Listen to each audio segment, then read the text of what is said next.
The story begins deep within the shadowy confines of the Silver Dragon's dungeon, a place where the echoes of despair resonate against the cold, damp stone walls. Flickering torches cast eerie shadows, illuminating the intricate carvings that depict the rich history of the Silver Dragons, a majestic yet feared clan.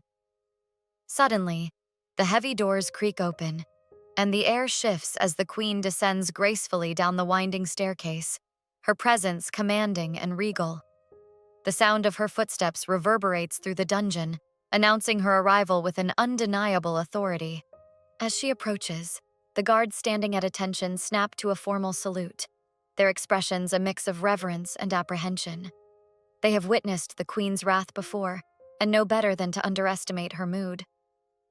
The queen, with an air of determination, instructs the guards to leave the chamber, insisting on solitude with the prisoner. Her voice is steady, but there is an undercurrent of tension that suggests she has much to discuss. Queen Rosweis of the Silver Dragons steps closer to the prisoner, her striking silver scales shimmering even in the dim light. The prisoner, bound in chains, looks up at her with a mix of fear and defiance, recognizing the power that radiates from her being.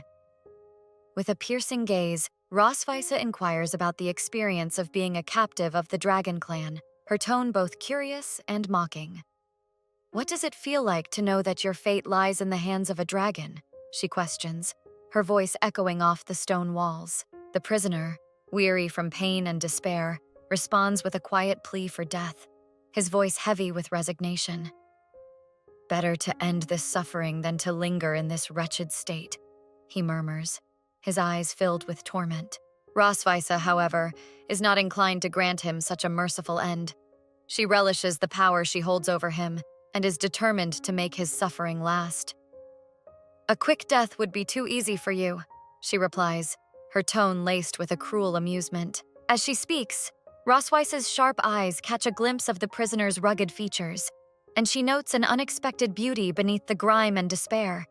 It intrigues her, stirring a sense of curiosity she hadn't anticipated. The prisoner winces, a sharp pain radiating through his body, a constant reminder of his dire situation. Each scar on his skin tells a story of battles fought and lost, and he feels the weight of his suffering as if it were a heavy cloak. Rosweis, in her moments of cruelty, has left her mark on him, having inflicted several scars across his face, each one a testament to her dominance and the brutal reality of their encounter. "Stop this torment," the prisoner pleads, his voice cracking. "If you intend to kill me, then do it now. Spare me the agony of this cruelty," he begs, desperation leaking into his words.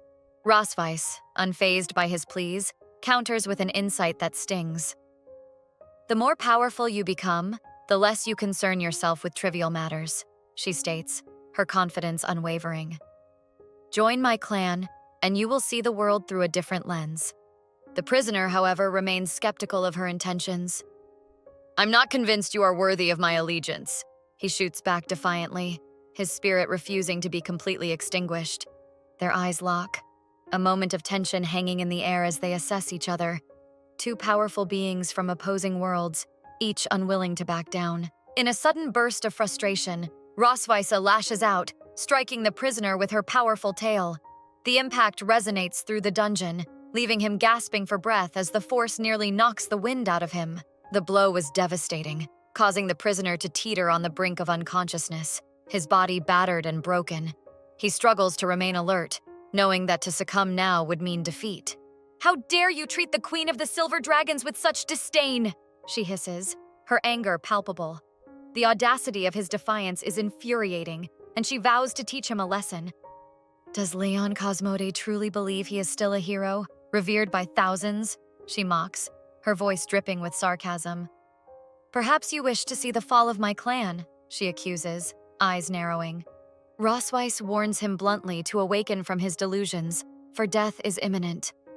"You are a loser, and your time is running out," she declares, her tone unforgiving. Leon contemplates the situation, realizing that perhaps there was a chance to emerge victorious, to turn the tide in his favor. But the opportunity slipped through his fingers like sand. Yet even as he thinks of possibilities, he recognizes the harsh truth. This is merely a lost chance, and he is not the victor in this grim tale. "Do not underestimate my kind," Leon manages to assert, his voice steadier now, bolstered by an ember of courage. "We are not to be taken lightly." Without warning, Rosweise constricts his neck with her tail, her grip unyielding. "You are a stubborn man, Leon," she growls, her eyes glinting with both fury and intrigue. Leon's outrage wells up within him, his spirit refusing to be crushed by her overwhelming power. He fights against her hold, a fire igniting within him. "Release me!" he demands, his voice rising, filled with indignation. The audacity of her actions only fuels his determination to resist. He addresses the queen directly, his tone firm yet tinged with respect.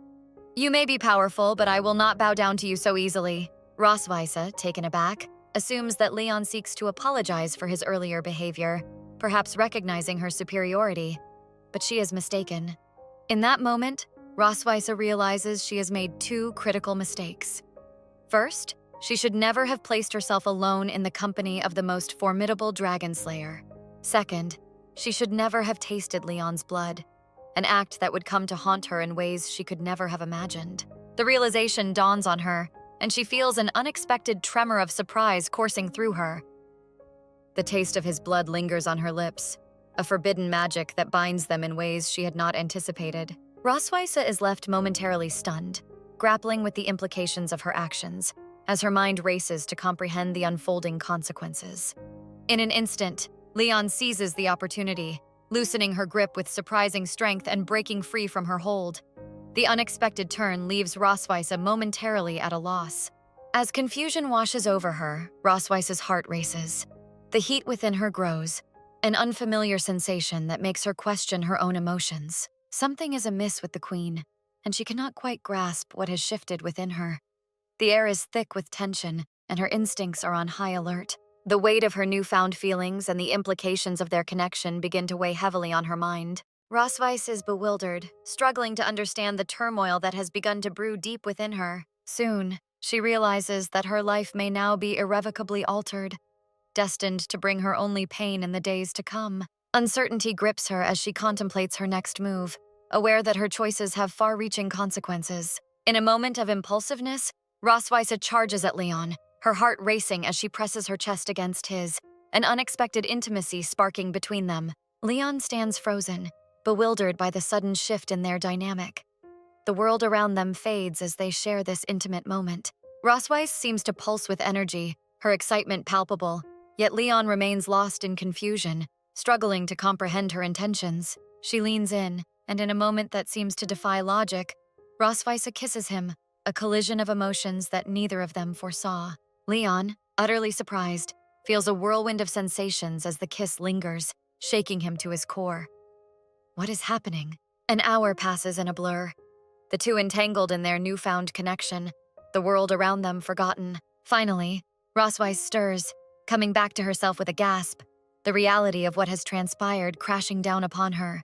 "Leon," she breathes, the name slipping from her lips with a mixture of confusion and regret. Rosweise is left grappling with the weight of her actions, unable to comprehend the magnitude of what has just occurred. She realizes now that their fates are intertwined in ways she never anticipated. It was a blood curse, a forgotten magic that binds their souls for eternity. With horror, Rosweise understands that tasting Leon's blood has sealed their connection, and when he dies, her life will be drowned in endless suffering. "This cannot be true," Rosweise mutters, disbelief coursing through her. If the spell activates upon his death, then what does this moment signify for her? Even Leon, caught in the whirlwind of emotions, could not have anticipated the depth of the consequences. He had thought death would bring pain, but not this dark twist. Rosweise, her eyes fierce, commands Leon to silence himself. "Your words mean nothing now," she insists, the tension thick in the air. Yet Leon seizes the moment to point out a curious truth. Dragons are creatures of singular devotion, bound to their chosen mates for eternity. The realization dawns on Rosweise. After Leon's death, she would be unable to seek another partner, to bear offspring, or even to explain her sorrow to her kin. This forgotten magic, more potent than either had grasped, could unravel the very fabric of her existence as a queen and a dragon. Rosweise reflects on her earlier words, acknowledging the irony in declaring Leon a loser. In truth, His actions could potentially lead to the downfall of the dragon lineage. "You are a bastard, Leon!" she spits, her anger mingling with newfound respect. The situation has spiraled beyond her control. Now, with the knowledge that Leon will meet his end soon enough, she finds no reason to hasten his demise. There is a darker fate awaiting him, one that will haunt her. "It is far better," she muses, "to live with the agony of knowing he will die soon. A curse that binds them both in a twisted fate." Roswitha contemplates the implications, her mind racing as she grapples with the reality of their connection. "You are just an ordinary man, Leon," she remarks, a hint of frustration in her voice. "Do not seek revenge on me in such a cowardly manner." In the Queen's mind, it is reckless to provoke such emotions and relationships, yet she finds herself entangled in something far beyond her control. Ultimately, the weight of their shared fate becomes too much for Leon to bear, and he loses consciousness, leaving Roswitha to ponder the consequences of their fateful encounter. Leon Cosmodai was renowned as the strongest dragon slayer in the realm, a title that was not given lightly. His reputation spread far and wide, and tales of his courage and skill became legendary among both common folk and nobility alike. Remarkably, when he was just 5 years old, Leon demonstrated extraordinary strength and bravery by killing a rabid dog with nothing but his bare hands. This act of valor caught the attention of a seasoned professional dragon slayer, who recognized the boy's potential and took him under his wing, providing him with guidance and training that would shape his future. By the time Leon reached the age of 10, he had already entered the prestigious Imperial Dragon Slayer Academy. His dedication and talent shone through as he excelled in every aspect of training. 4 years later, he graduated as the youngest student ever, achieving the best results in the Academy's history, a feat that left both his peers and instructors in awe. At the tender age of 15, Leon made his first foray onto the battlefield, facing dragons in combat. With remarkable skill, he decimated a swarm of enemies, earning accolades and respect from his comrades. During this campaign, Leon played a pivotal role in reclaiming several provinces for the Empire, which had been lost to the dragon menace, solidifying his status as a hero and a savior. Throughout the Empire, Leon was celebrated as not only the strongest dragon slayer, but also the embodiment of hope for the people. His exploits inspired countless individuals, and many looked to him as a beacon of light in dark times, believing that as long as he was fighting, there was a chance for victory. However, this tale of triumph took a dark turn when Leon was captured, leading to a harrowing 2 years spent in captivity, far away from the battles he once fought with such valor. One fateful day, Leon woke up screaming, jolted from a nightmare that felt all too real. Shaking with the remnants of fear and confusion, he found himself thrown into a feverish state, disoriented and unsure of his surroundings, as memories of his past life blurred in his mind. As he struggled to comprehend his situation, Leon looked around and realized he was in a spacious room, lying in a large, comfortable bed, a stark contrast to the harsh conditions of his captivity. Suddenly, the door to the room swung open, and light flooded in, illuminating the space and revealing a figure standing in the doorway. Leon's eyes widened as he saw a girl standing there, her expression a mix of curiosity and surprise at the sight of him. The little girl, seemingly innocent and pure, gazed at Leon, her eyes wide with wonder and intrigue, as if she had never seen anyone like him before. Overcome by the sweetness of the girl, Leon felt an unexpected warmth in his heart, a feeling he hadn't experienced in ages. In that moment, it dawned on Leon that perhaps he had transcended to a better place, a kind of heaven for all his great deeds and sacrifices.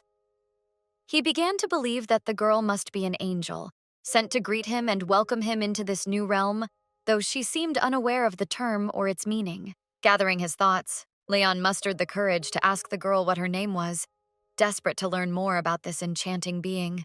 "Muan," the girl replied softly, her voice like music, filling the air with a sense of tranquility. Leon found the name to be beautiful and fitting, but he couldn't help but wonder why an angel would have such an unusual name. Muen's mother had told her that her name means the moon, a name that evoked imagery of light and beauty in the night sky. In turn, Leon introduced himself, only to discover that Moon already knew of him, having heard tales of his heroism. To her, Leon meant lion, a name that carried strength and power. This revelation intrigued Leon, as he realized that Muin had been informed about him by her mother, connecting them in ways he could not yet comprehend. The thought struck him like a lightning bolt. If Muin's mother was indeed Rosweiss, then it meant a startling truth was about to unfold. Stunned and bewildered, Leon pressed for the name of the girl's mother, his heart racing at the implications. "Rosweisse," the girl said, and the name sent shockwaves through Leon, leaving him momentarily speechless. The realization hit him hard. If Muin's mother was Rosweisse, then Leon was, in fact, the girl's father. Dazed by this newfound information, Leon grappled with the reality of fatherhood, unsure of how to process what he had just learned. He was caught in a whirlwind of emotions, unable to believe the truth that had been laid bare before him. As he attempted to gather his thoughts, something else caught Leon's attention, pulling him from his reverie. To his astonishment, Rosweisse herself entered the room, her presence commanding and ethereal. Muin, brimming with excitement, dashed over to Rosweiss to share the joyful news that her father had awakened from his slumber. Rosweiss's face lit up with joy at the sight of Leon, relief washing over her as she approached him. Muin proudly informed her father that Rosweisse had visited him every single day while he was unconscious, a testament to her devotion and care. Leon struggled to accept this truth, still in disbelief that such dedication could be real, wondering why he had been so oblivious. With uncertainty in his heart, he once again questioned Rosweiss about Muin, grappling with the notion that the girl was indeed his daughter. It became increasingly clear that Muin was not only Leon's biological daughter, but also a piece of his past he had never known.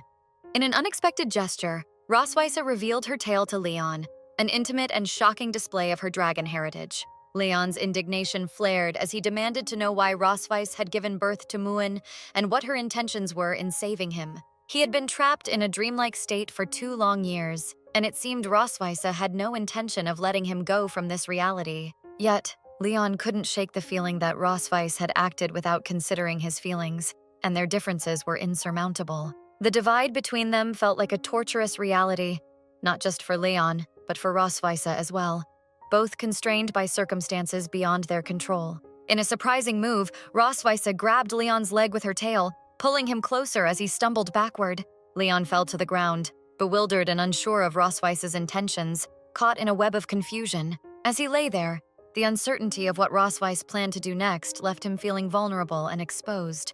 Without warning, Rosweisse began to rip at Leon's clothing, a gesture that left him alarmed and questioning her motives. She intended to leave her dragon mark on him, a claim of ownership that Leon desperately pleaded her to reconsider. To Leon, this mark would signify disgrace, branding him as a prisoner and ensuring that his heroic status would be lost forever. He feared that once the mark was visible, people would no longer regard him as the hero he had once been, but rather as a fallen figure. The depths of his confusion led him to wonder why Rosweiss would go to such lengths, questioning her true intentions. Leon struggled to fully grasp what Rosweisse sought to achieve, caught between disbelief and a desperate need for understanding. It became apparent that Rosweisse desired Leon to live a life burdened by shame, a fate that felt both cruel and unjust. As the weight of the situation settled over him, Leon experienced a strange mix of emotions: honor, confusion, and trepidation. The reality of being marked by Rosweiss, the queen of the Silver Dragons, as her slave and partner was a profound twist in the tale of the greatest dragon slayer. The story unfolds in the majestic and ancient castle of the Silver Dragon, a place steeped in mystery and grandeur, where the echoes of history resonate within its stone walls. In the lush and vibrant gardens surrounding the castle, a group of servants is walking leisurely, engaging in hushed discussions about the queen and a recent, rather alarming incident involving her husband, Leon, who had unexpectedly awakened from a long slumber. Unbeknownst to them, Leon overheard their conversation from a hidden spot, his heart heavy with silent condemnation for the queen, whose actions had led to so much turmoil in their lives. Throughout the long day and into the night, Rosweisse, the Dragon Queen, had relentlessly drained Leon's strength, extracting every ounce of energy from him, leaving him feeling utterly exhausted, as if his bones were on the verge of breaking under the immense pressure. Despite the overwhelming fatigue and the pressure mounting around him, Leon resolutely decided that he would not succumb to the queen's demands, no matter the cost. At last, Leon found himself standing at the imposing gates to the kingdom, a place that once felt familiar but now seemed like a prison, filled with memories that were both cherished and painful. As he gazed ahead, he noticed 4 vigilant guards stationed at the gate, their presence a stark reminder of the barriers that stood between him and freedom. Leon realized that escaping through the gates was an impossibility, given the tight security. He could not help but question why there were so many guards patrolling the castle grounds. The atmosphere had shifted dramatically in the 2 years he had been away, and the castle felt more like a fortress than a home. Suddenly, something caught Leon's eye. He noticed a small hole in the wall, a seemingly insignificant detail that could hold the key to his escape. Curious, he approached the hole, his heart racing, and as he peered through, he could hardly believe what he saw. An opportunity to flee from this place of confinement. Initially, doubt crept into Leon's mind, leading him to suspect that it could merely be a trap set by the Queen to ensnare him further in her web of control. However, the urgency to escape surged within him, and he knew that he had to take the risk. Even if it was a trap, staying would be far worse than facing the unknown. With a heavy heart, Leon bid farewell to the Dragon Queen and little Muen, knowing that this might be his last chance for freedom. Just then, little Muen, with her innocent eyes shining brightly, spotted her father Leon from the balcony and excitedly pointed him out to the Queen, her voice filled with youthful enthusiasm. The girl pointed at Leon with her tiny finger, her excitement palpable as she recognized him, her father, standing there in the distance. The Queen, noticing the child's gesture, assured her that everything was under control, attempting to maintain her composure in front of the little one. Muen, ever so curious and a bit rude, asked her mother when she would go to join him, her honesty cutting through the air like a knife. Rosweisa gently reprimanded the girl, urging her not to speak so rudely about her father, trying to instill some decorum in the young child's expression. The girl, puzzled, asked how she should express her feelings toward her father, her innocence shining through her words. The Queen reminded her that Leon needed to be captured and brought back, emphasizing the necessity of keeping him close. As time passed, Leon had already put a considerable distance between himself and the kingdom, his heart racing with the thrill of impending freedom, as he could almost see the borders of his empire beyond the distant mountains. He felt a sense of exhilaration. He had managed to escape the clutches of the Queen, and he hoped that it would be enough to keep him safe from her grasp. However, the fleeting sense of safety was short-lived, as he quickly realized he may have underestimated the Queen's determination. Just as he was about to rejoice in his newfound freedom, a familiar voice echoed through the air, calling his name with an intensity that sent chills down his spine. Rosweis! In an instant, Rosweisa found Leon, her keen senses honed to track him down, and she remarked on his impressive speed, calling him a good runner, as if it were a game. Leon's heart raced with fear, realizing that he was not as far from her as he had believed, and the thrill of the chase turned into dread. He suspected that the Queen found amusement in this game of cat and mouse, and he felt a mix of frustration and terror at being pursued so easily. Rosweisa, with a knowing smile, informed him that it was not as simple as it seemed, and that she had intentionally left the hole in the wall for his escape, a calculated move on her part. Leon felt the weight of the situation. He had taken a risk, but now he was caught, and he hadn't anticipated being captured so effortlessly. She revealed to him that upon his return to human territory, he would not be welcomed there due to the dragon mark that now marred his skin, a symbol of his connection to her. Leon had dreams of starting anew, of living a normal life as an ordinary person, far removed from the complications of his past. This prospect seemed infinitely better than remaining a prisoner under the Queen's thumb. Confusion clouded Leon's mind as he struggled to comprehend the so-called service that Rosweisa believed she had rendered him, feeling betrayed and misunderstood. In a surprising display of strength, Rosweisa seized Leon with her powerful tail, dragging him away to an unknown destination, leaving him bewildered and desperate. Leon pleaded with her to release him, his voice laced with urgency as he inquired where she was taking him, feeling the pull of hope that perhaps she would allow him to return. To his astonishment, Rosweis declared that since he longed to go back, she would assist him, though her intentions remained shrouded in mystery. 3 grueling hours passed as they soared through the skies, finally approaching the border city of the Empire, a sight that filled Leon with a bittersweet sense of nostalgia. With a swift motion, Rosweis released Leon from a great height, allowing him to plummet toward the ground. a mix of fear and exhilaration coursing through him as he realized he was almost home. As he descended, he collided with several trees, the impact jarring his body and sending pain shooting through him. But his determination to return kept him focused. When Leon finally landed on the ground, he was met with a wave of severe pain that coursed through his body, leaving him momentarily dazed and disoriented. It seemed that he might have sustained a concussion from the fall, but he pushed through the discomfort, his desire to be back in familiar territory overwhelming any physical pain. Suddenly, something caught his eye amidst the chaos, the sight of a bustling human city, alive with the energy of its inhabitants. A surge of joy washed over Leon as he realized that he had nearly returned to his homeland, the place where his heart truly belonged. However, before he could take a step further, the queen appeared before him, her presence both commanding and enchanting, an embodiment of the power she wielded.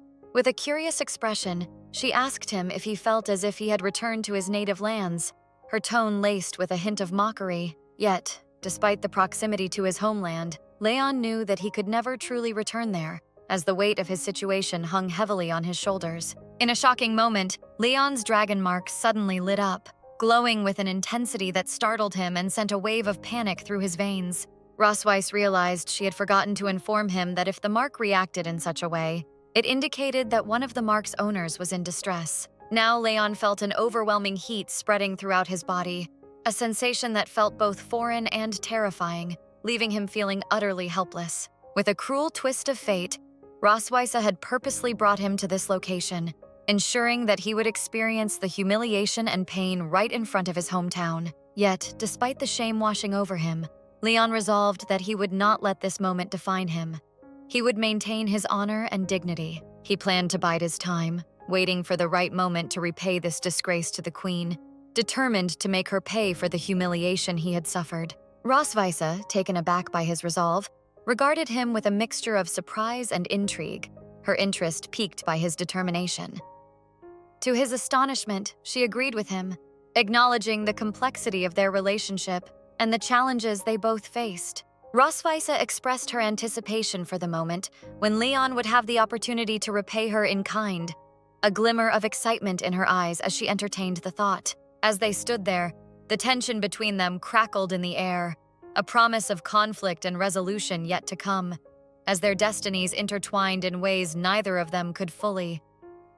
The action unfolds and continues to progress in the immediate vicinity of the grand and majestic imperial city, which is known for its towering spires and bustling streets filled with merchants and citizens going about their daily lives. After experiencing a moment of intimacy, Rosweiss feels a renewed sense of well-being and satisfaction, basking in the afterglow of their connection. However, Leon, on the other hand, is not feeling his best and is grappling with a sense of unease that lingers within him.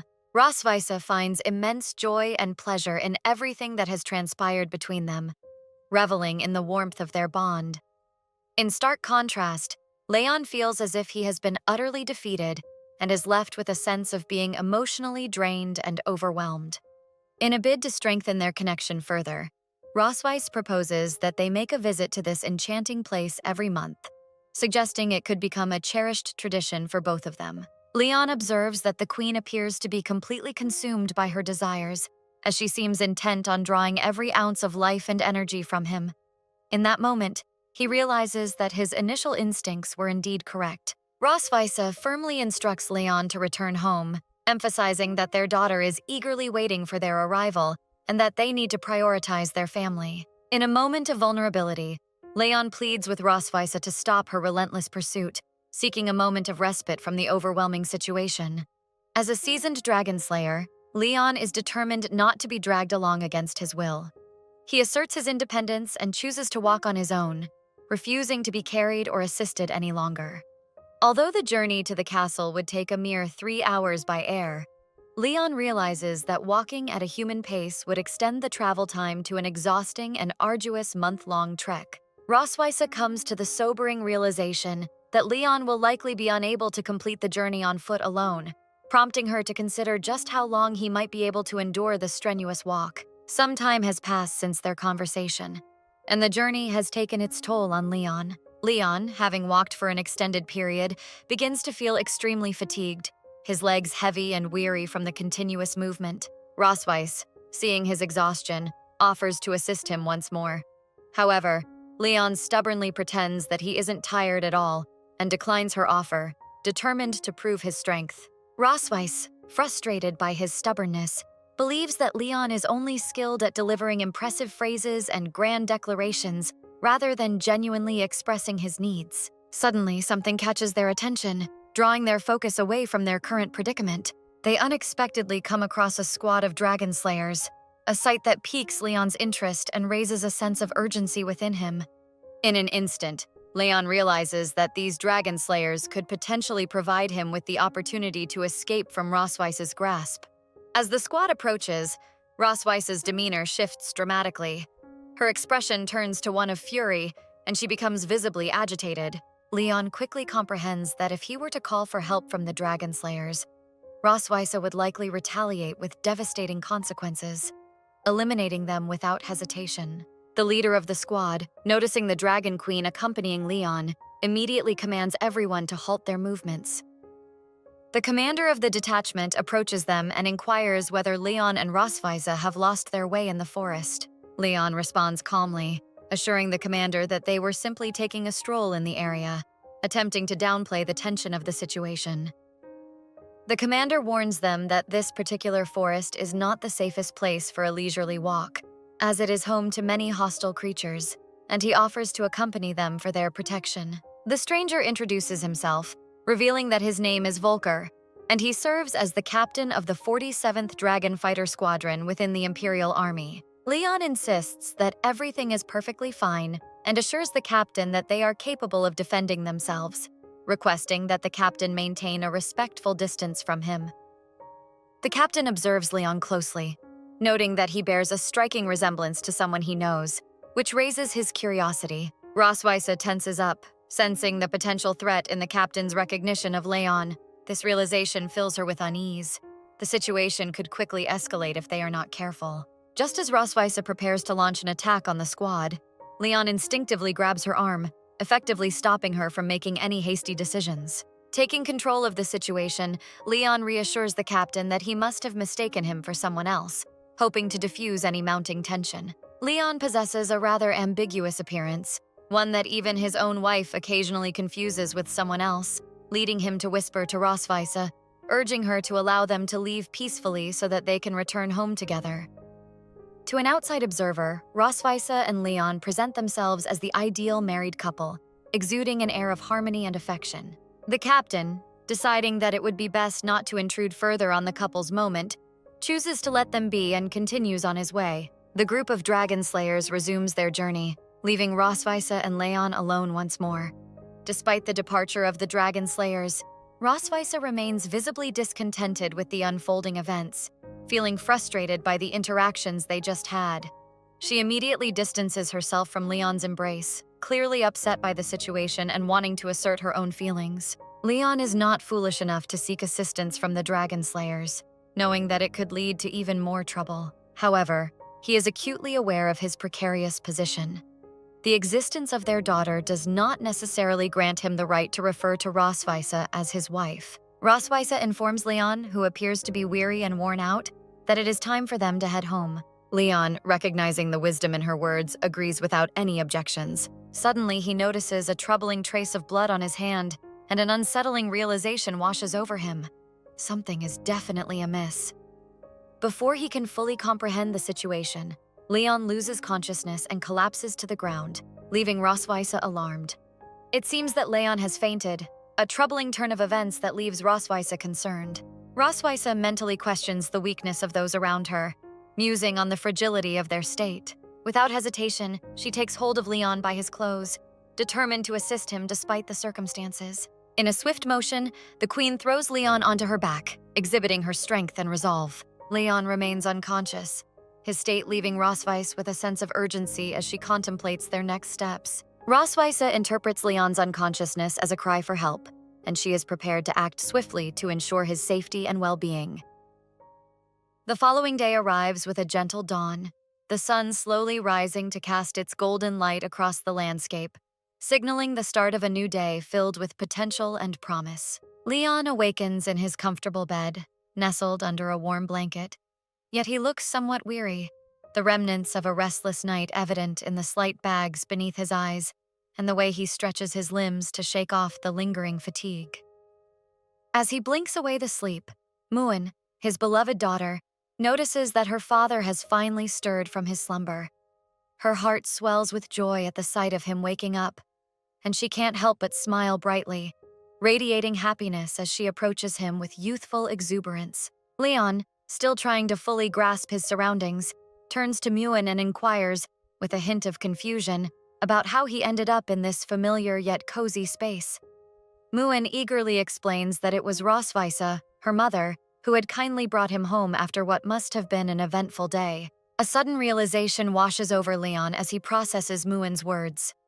Rosweisa has once again caught him in her web, playfully ensnaring him as her prey, a dynamic that brings both amusement and exasperation to his mind. As he takes stock of his condition, Leon notices that his hand is carefully bandaged, a clear indication that something significant had occurred, and he feels a mix of gratitude and curiosity about how it all came to be. Muin, with an air of pride and accomplishment, joyfully announces that she was the one who expertly bandaged Leon's wound, her face beaming with happiness at having been able to help her father in a time of need. Despite the scientific community's long-held beliefs that dragons are a fierce and bloodthirsty race, driven by an insatiable lust for power and dominance from an early age, Muin stands as a testament to a different truth. She possesses distinct dragon features, yet her nature is devoid of hostility and aggression. In fact, Muin treats Leon with all the affection and warmth of a loving daughter, almost as if he were a father figure to her, embodying the nurturing spirit of humanity that blends so beautifully with her draconic heritage. This unique combination likely stems from her being a cross between a human and a dragon, giving her a remarkable perspective on life. Leon, feeling touched by Muin's kind nature and her willingness to assist him, praises her warmly for her help, recognizing the immense value of her care and love.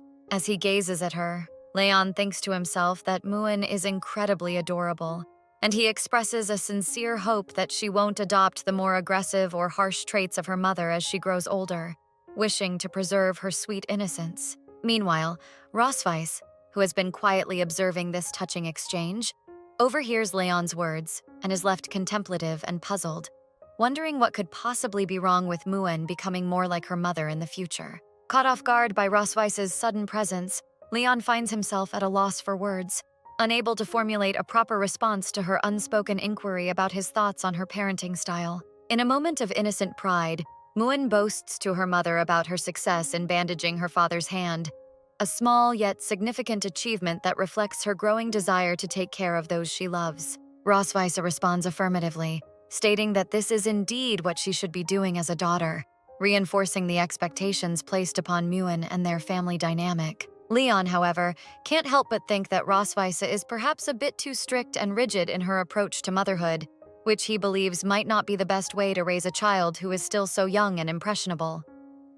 To lighten the mood and shift the focus away from the tension, Leon proposes to Muin that they engage in a lively game of hide-and-seek in the garden, excitedly announcing to her that he is about to start counting and will soon begin his search. Muin's face lights up with joy and excitement at the prospect of playing hide-and-seek with her father, her laughter ringing through the air like music, filling the space with warmth and happiness. Leon encourages her to start the game right away, eager to create joyful memories with his daughter that they can look back on fondly. As soon as Leon begins counting, Muin dashes off in search of the perfect hiding spot, her laughter echoing as she scurries away, filled with the pure delight of the game. In the blink of an eye, within just 3 seconds, Muin has successfully concealed herself, disappearing from Leon's sight as she giggles softly, the anticipation of being found adding to the thrill of the game.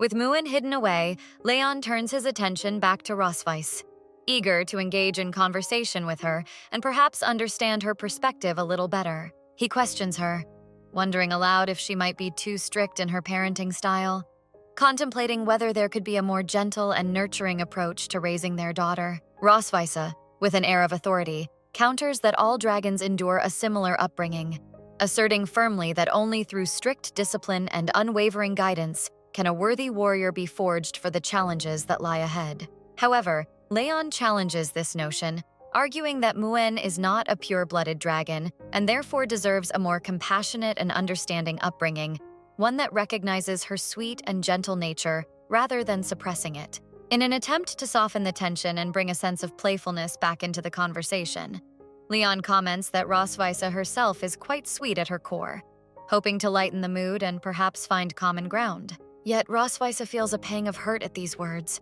the emotional weight of his statement sinking in, leaving her momentarily speechless.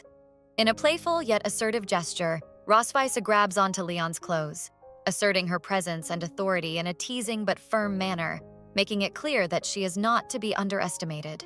Leon chuckles at the situation, realizing that to Rosweise, he is merely a source of entertainment, her slave for her amusement, and she playfully warns him not to annoy her, creating a lighthearted banter between them. Surprised yet amused by Rosweise's boldness and playfulness, Leon can't help but smile at the absurdity of their dynamic, appreciating the unique relationship they share. It's fortunate that Leon understands Rosweise's perspective.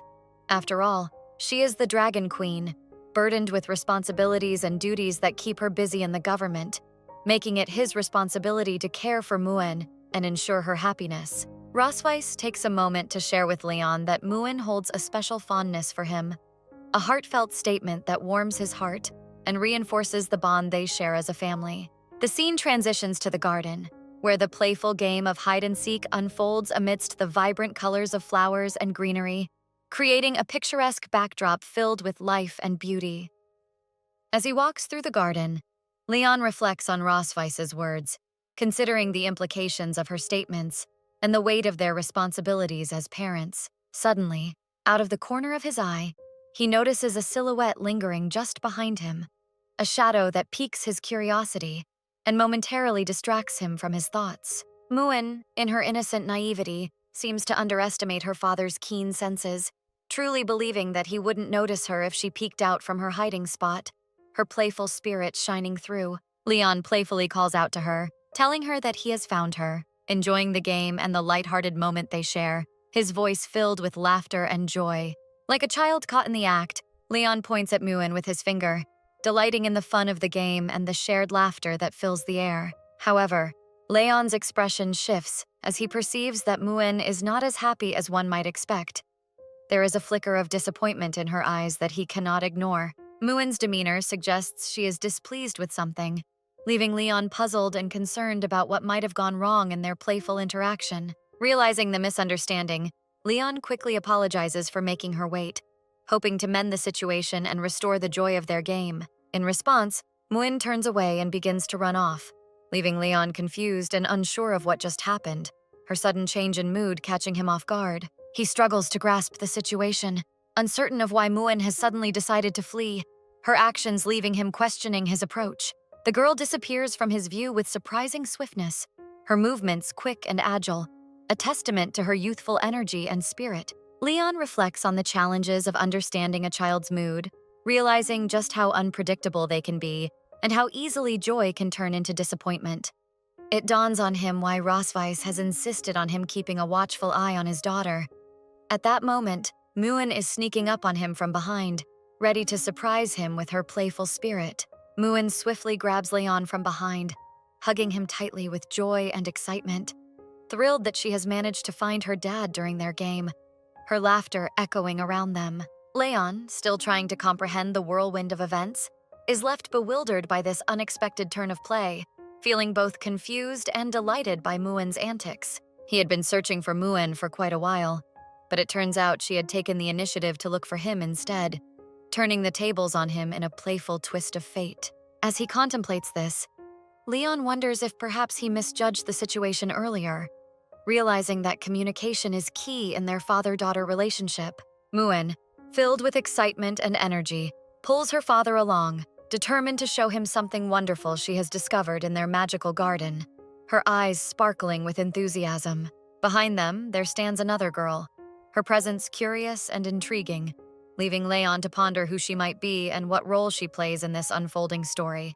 her identity a mystery that beckons exploration. The story starts in the big backyard of a grand palace, which is a very beautiful place. There are trees, flowers, and lots of space to play. The sun is shining brightly, making everything look cheerful and happy. In this lovely backyard, a girl named Muen is singing sweet songs. Her voice is clear and joyful, and it fills the air with happiness. She enjoys singing, and it makes her feel good inside. Leon, her father, is spending time with her in the backyard.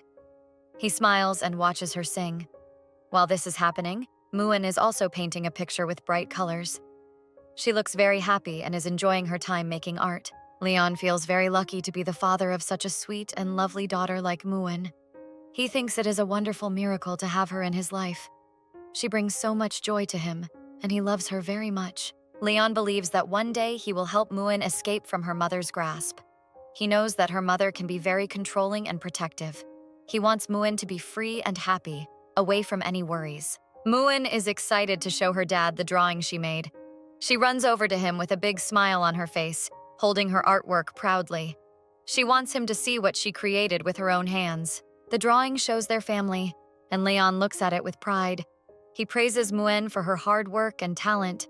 He tells her how wonderful her drawing is and how much he loves it. Muen beams with happiness at his kind words. However, Leon notices something strange in the picture. There are 2 daughters drawn, but he only has one child, Muen. He asks her why there are 2 girls. Muen tells him that the other girl is her sister, which surprises Leon very much. Leon is shocked and confused. He didn't know that Muen had a sister. He wonders if this is true. His mind races with questions. Did he really miss something so important in his daughter's life? It turns out that not only did he hit the target with his questions, but he also uncovered a second surprise. Muen has a sister. This revelation leaves him stunned.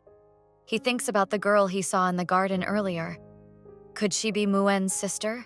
Leon realizes that the girl he mistakenly called by the wrong name was indeed Muen's sister.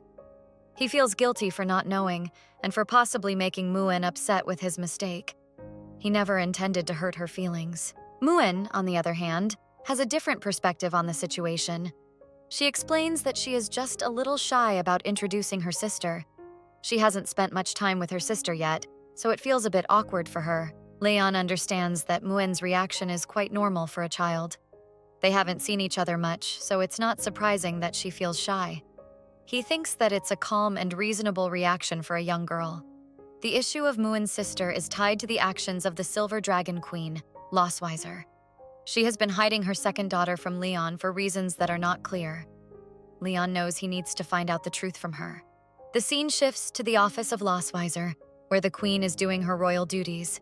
The atmosphere is tense as secrets hang in the air. She is focused on her work, but is also aware of the happenings around her. Suddenly, Losweiser hears strange noises coming from the hallway. She looks up, curious and a bit worried, wondering what could be happening outside her office door. Leon enters the office with a very serious and angry expression on his face. He is determined to confront Losweiser about what he has discovered. His emotions are strong as he steps into her presence. The queen asks Leon where Muen is. Leon replies that Muen went to play with her sister. Losweiser's reaction is unreadable, and she seems to be hiding something important from him. Losweiser is very skilled at keeping the truth hidden. Leon wonders when she planned to finally tell him everything. It feels like she has kept him in the dark for too long. However, Leon has already pieced together the truth.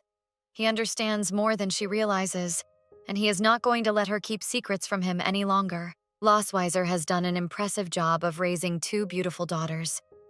Leon feels a mix of emotions, including gratitude and frustration, for being kept away from one of his children.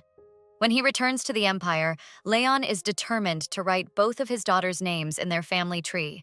He wants to acknowledge them and their importance in his life. Leon begins to guess why Losweiser hid the existence of her second daughter from him. He thinks that maybe she was jealous of the bond he shares with Muen. It seems likely that Losweiser's jealousy grew because of Leon's closeness with Muen. To cope with this, she chose to keep Noah hidden from him, which feels unfair to Leon. Leon is truly concerned about this situation. He wonders if Losweiser's actions are driven by jealousy or fear. It makes him feel uneasy. However, He thinks this whole situation is silly. What kind of father wouldn't want to see and love his daughter? Unlike Lossweiser, Leon wants to build a loving relationship with both of his children. Lossweiser warns Leon not to regret his actions in the future. Her tone is serious, and she seems to have her reasons for acting the way she does. The scene shifts to the kitchen, where the cooks are busy preparing meals. The atmosphere is warm and inviting, with delicious smells filling the air. Leon picks up a knife, ready to prepare something special. He feels determined to take action and make a change in his relationship with his daughters. Today, Leon has decided to win the small battle against Lossweiser. This is his first step toward getting closer to Muin and showing her love through food. He remembers how he used to make a creamy soup for his friends, and they always enjoyed it. He hopes that his daughters will love it too. After tasting the soup, Leon smiles because it is very tasty. He feels proud of what he has made and is excited to share it with his family. Leon is confident that Muin will definitely like this soup. He thinks of her smiling face and imagines her enjoying the meal he has prepared. The cooks in the kitchen notice Leon working hard. They admire him and praise him for his efforts. They see him as a real father who cares deeply for his children. In celebration of this family moment, the cooks invite Lossweiser, Muin, and Noah to the dining table. They want everyone to enjoy the meal together. Lossweiser graciously thanks the cooks for the invitation and allows them to serve the meal. She seems to appreciate the efforts made for her family. The whole family arrives in the kitchen just in time for the meal. The atmosphere is filled with excitement and anticipation as they gather around the table. Muin smells the delicious food and asks her dad what is cooking. Leon replies that he made a special steak just for her, wanting to make her feel special. Leon wonders if Noah understands how much he cares about his feelings now. He hopes that she will see his love through his actions and cooking. However, Noah seems indifferent. She doesn't show much interest in Leon, which makes him feel frustrated and angry. He wants to connect with her. Leon is puzzled by Noah's reaction. Why is something wrong again? He feels like he is trying so hard, but it's not working out as he hoped. Lossweiser expected this kind of reaction from Noah, so she purposely kept her away from Leon. She wanted to protect her daughter from any discomfort. This is their first formal meeting as a family, so Lossweiser encourages them to introduce themselves to each other. She hopes it will help ease the tension. Noah confidently introduces herself as Noah Kelkway, the older sister of the great queen of the Silver Dragons, Lossweiser. She tells him that she is 1 year and 2 months old. Leon introduces himself as Leon Cosmodi, and he proudly states that he is Noah's father.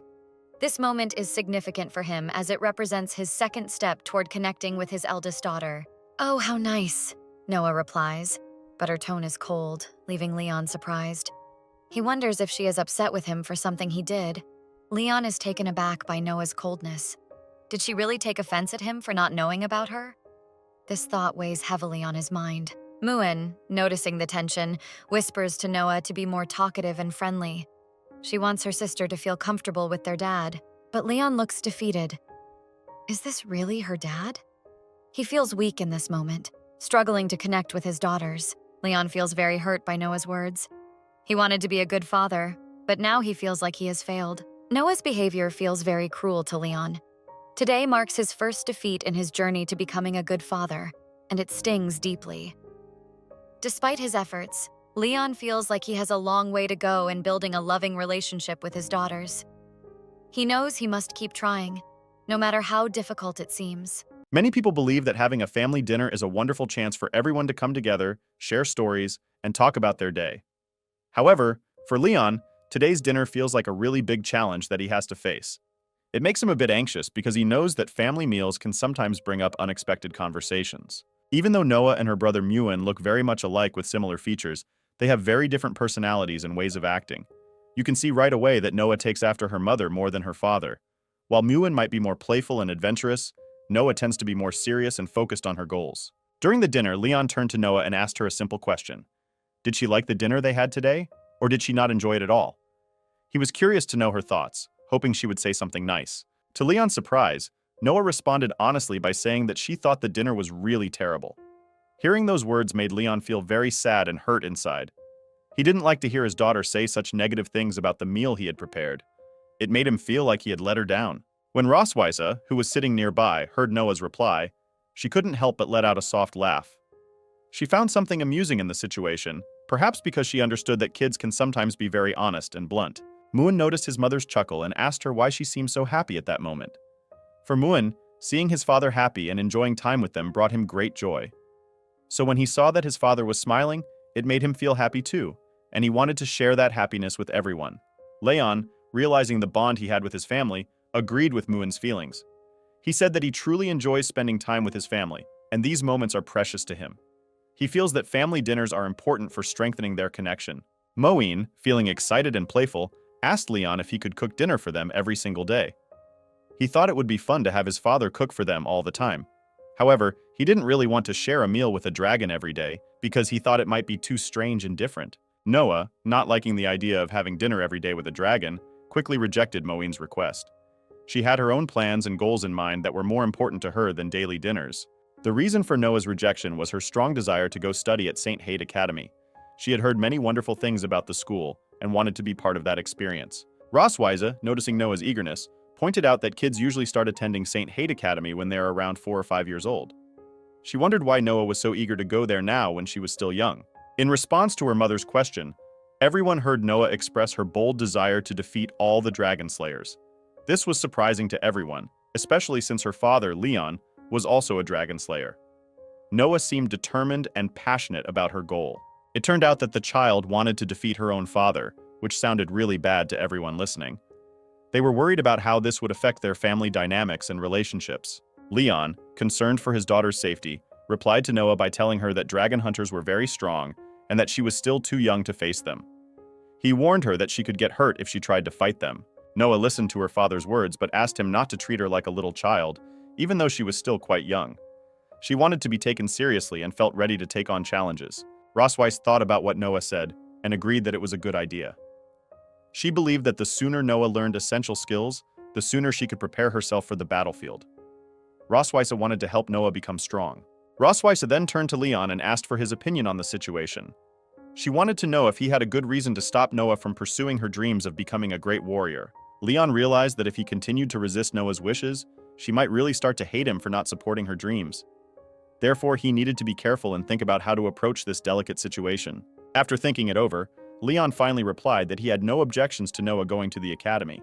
He understood that she needed support for her ambitions. In that moment, Leon had a realization about the dynamics within his family and how important it was to listen to his children's dreams and desires. He noticed that Rosweiss seemed to want to use Noah's strong feelings as a way to put some pressure on him right during their dinner.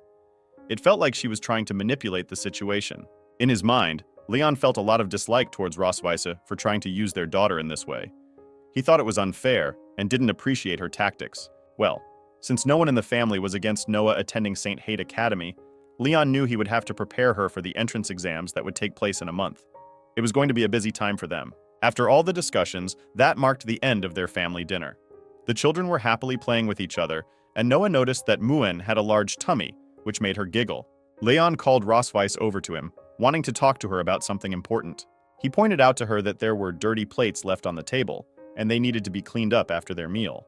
Rosweiss, with a casual attitude, told him to let the servants take care of the cleaning. She didn't seem to think it was a big deal. However, in Leon's family, it was customary that after dinner, the couple would clean up after themselves and wash the plates together. This was how they believed a family dinner should end, with teamwork and cooperation. Leon wondered if Rosweiss really did not want to create a warm and loving family atmosphere in front of the children. Even if it was just for fun, he thought it was essential to show that they cared about each other. Noah was very happy about what she saw during dinner.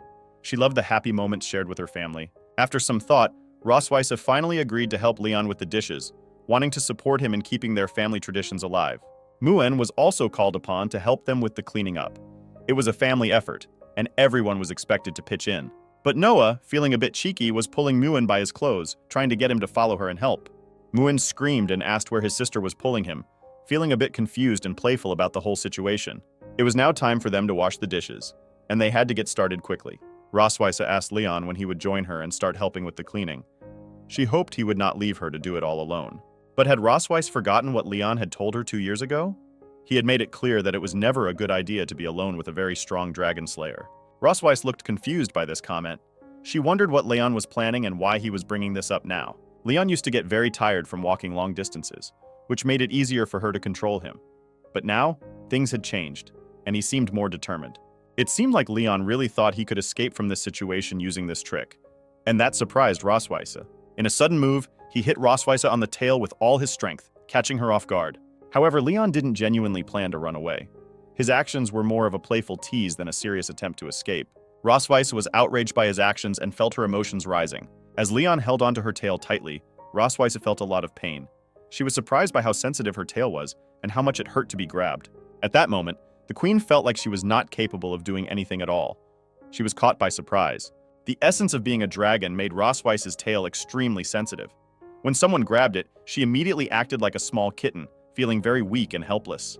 Dragons have a nature that drives them to conquer and control everything around them. But Rosweiss wondered if she had ever truly been controlled by anyone before. It was a strange thought that left her feeling vulnerable. Dragons want to take over and control everything.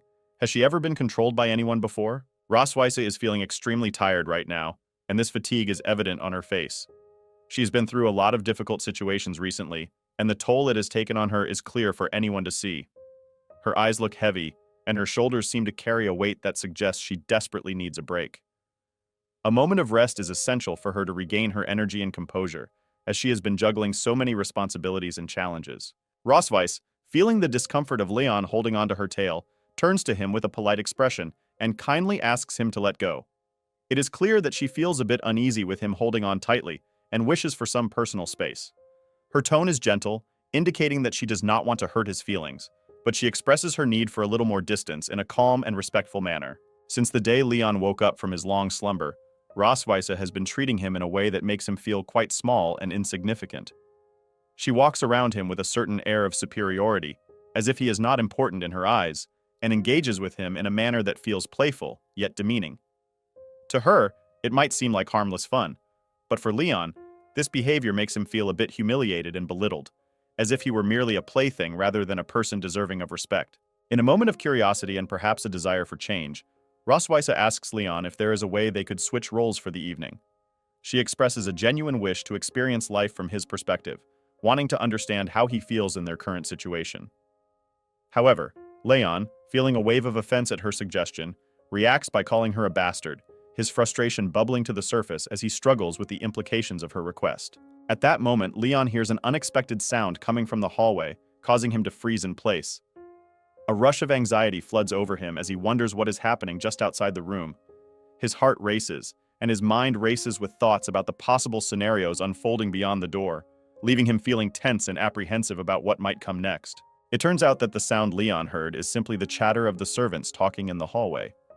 They are engaged in light conversation, curious about whether the special time spent with Her Majesty's family has come to an end. Their voices carry through the air, and Leon listens intently, trying to piece together what this means for him and Rosweiss. When the servants enter the room, they are taken aback by how everything appears to be in perfect order. They look around in surprise, their eyes darting from one corner to another as they begin to wonder who could have made the place so clean and tidy. Their astonishment grows as they take in the neatness of the space, which stands in stark contrast to their expectations.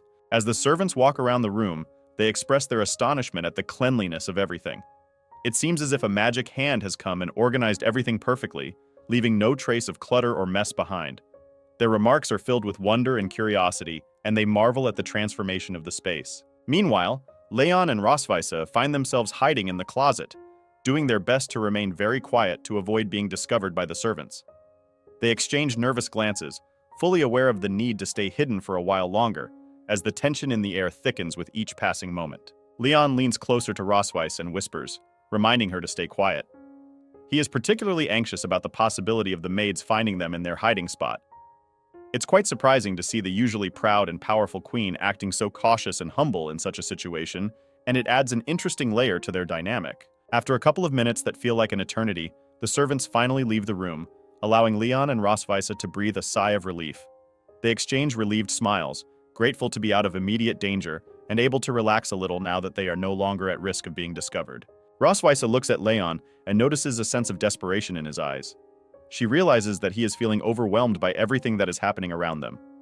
Understanding his emotional state, she feels a pang of empathy and concern, wishing to help him find some peace amid the chaos. In a gentle yet firm manner, Leon takes hold of Rosweiss's neck, not in a harmful way, but with a sense of encouragement.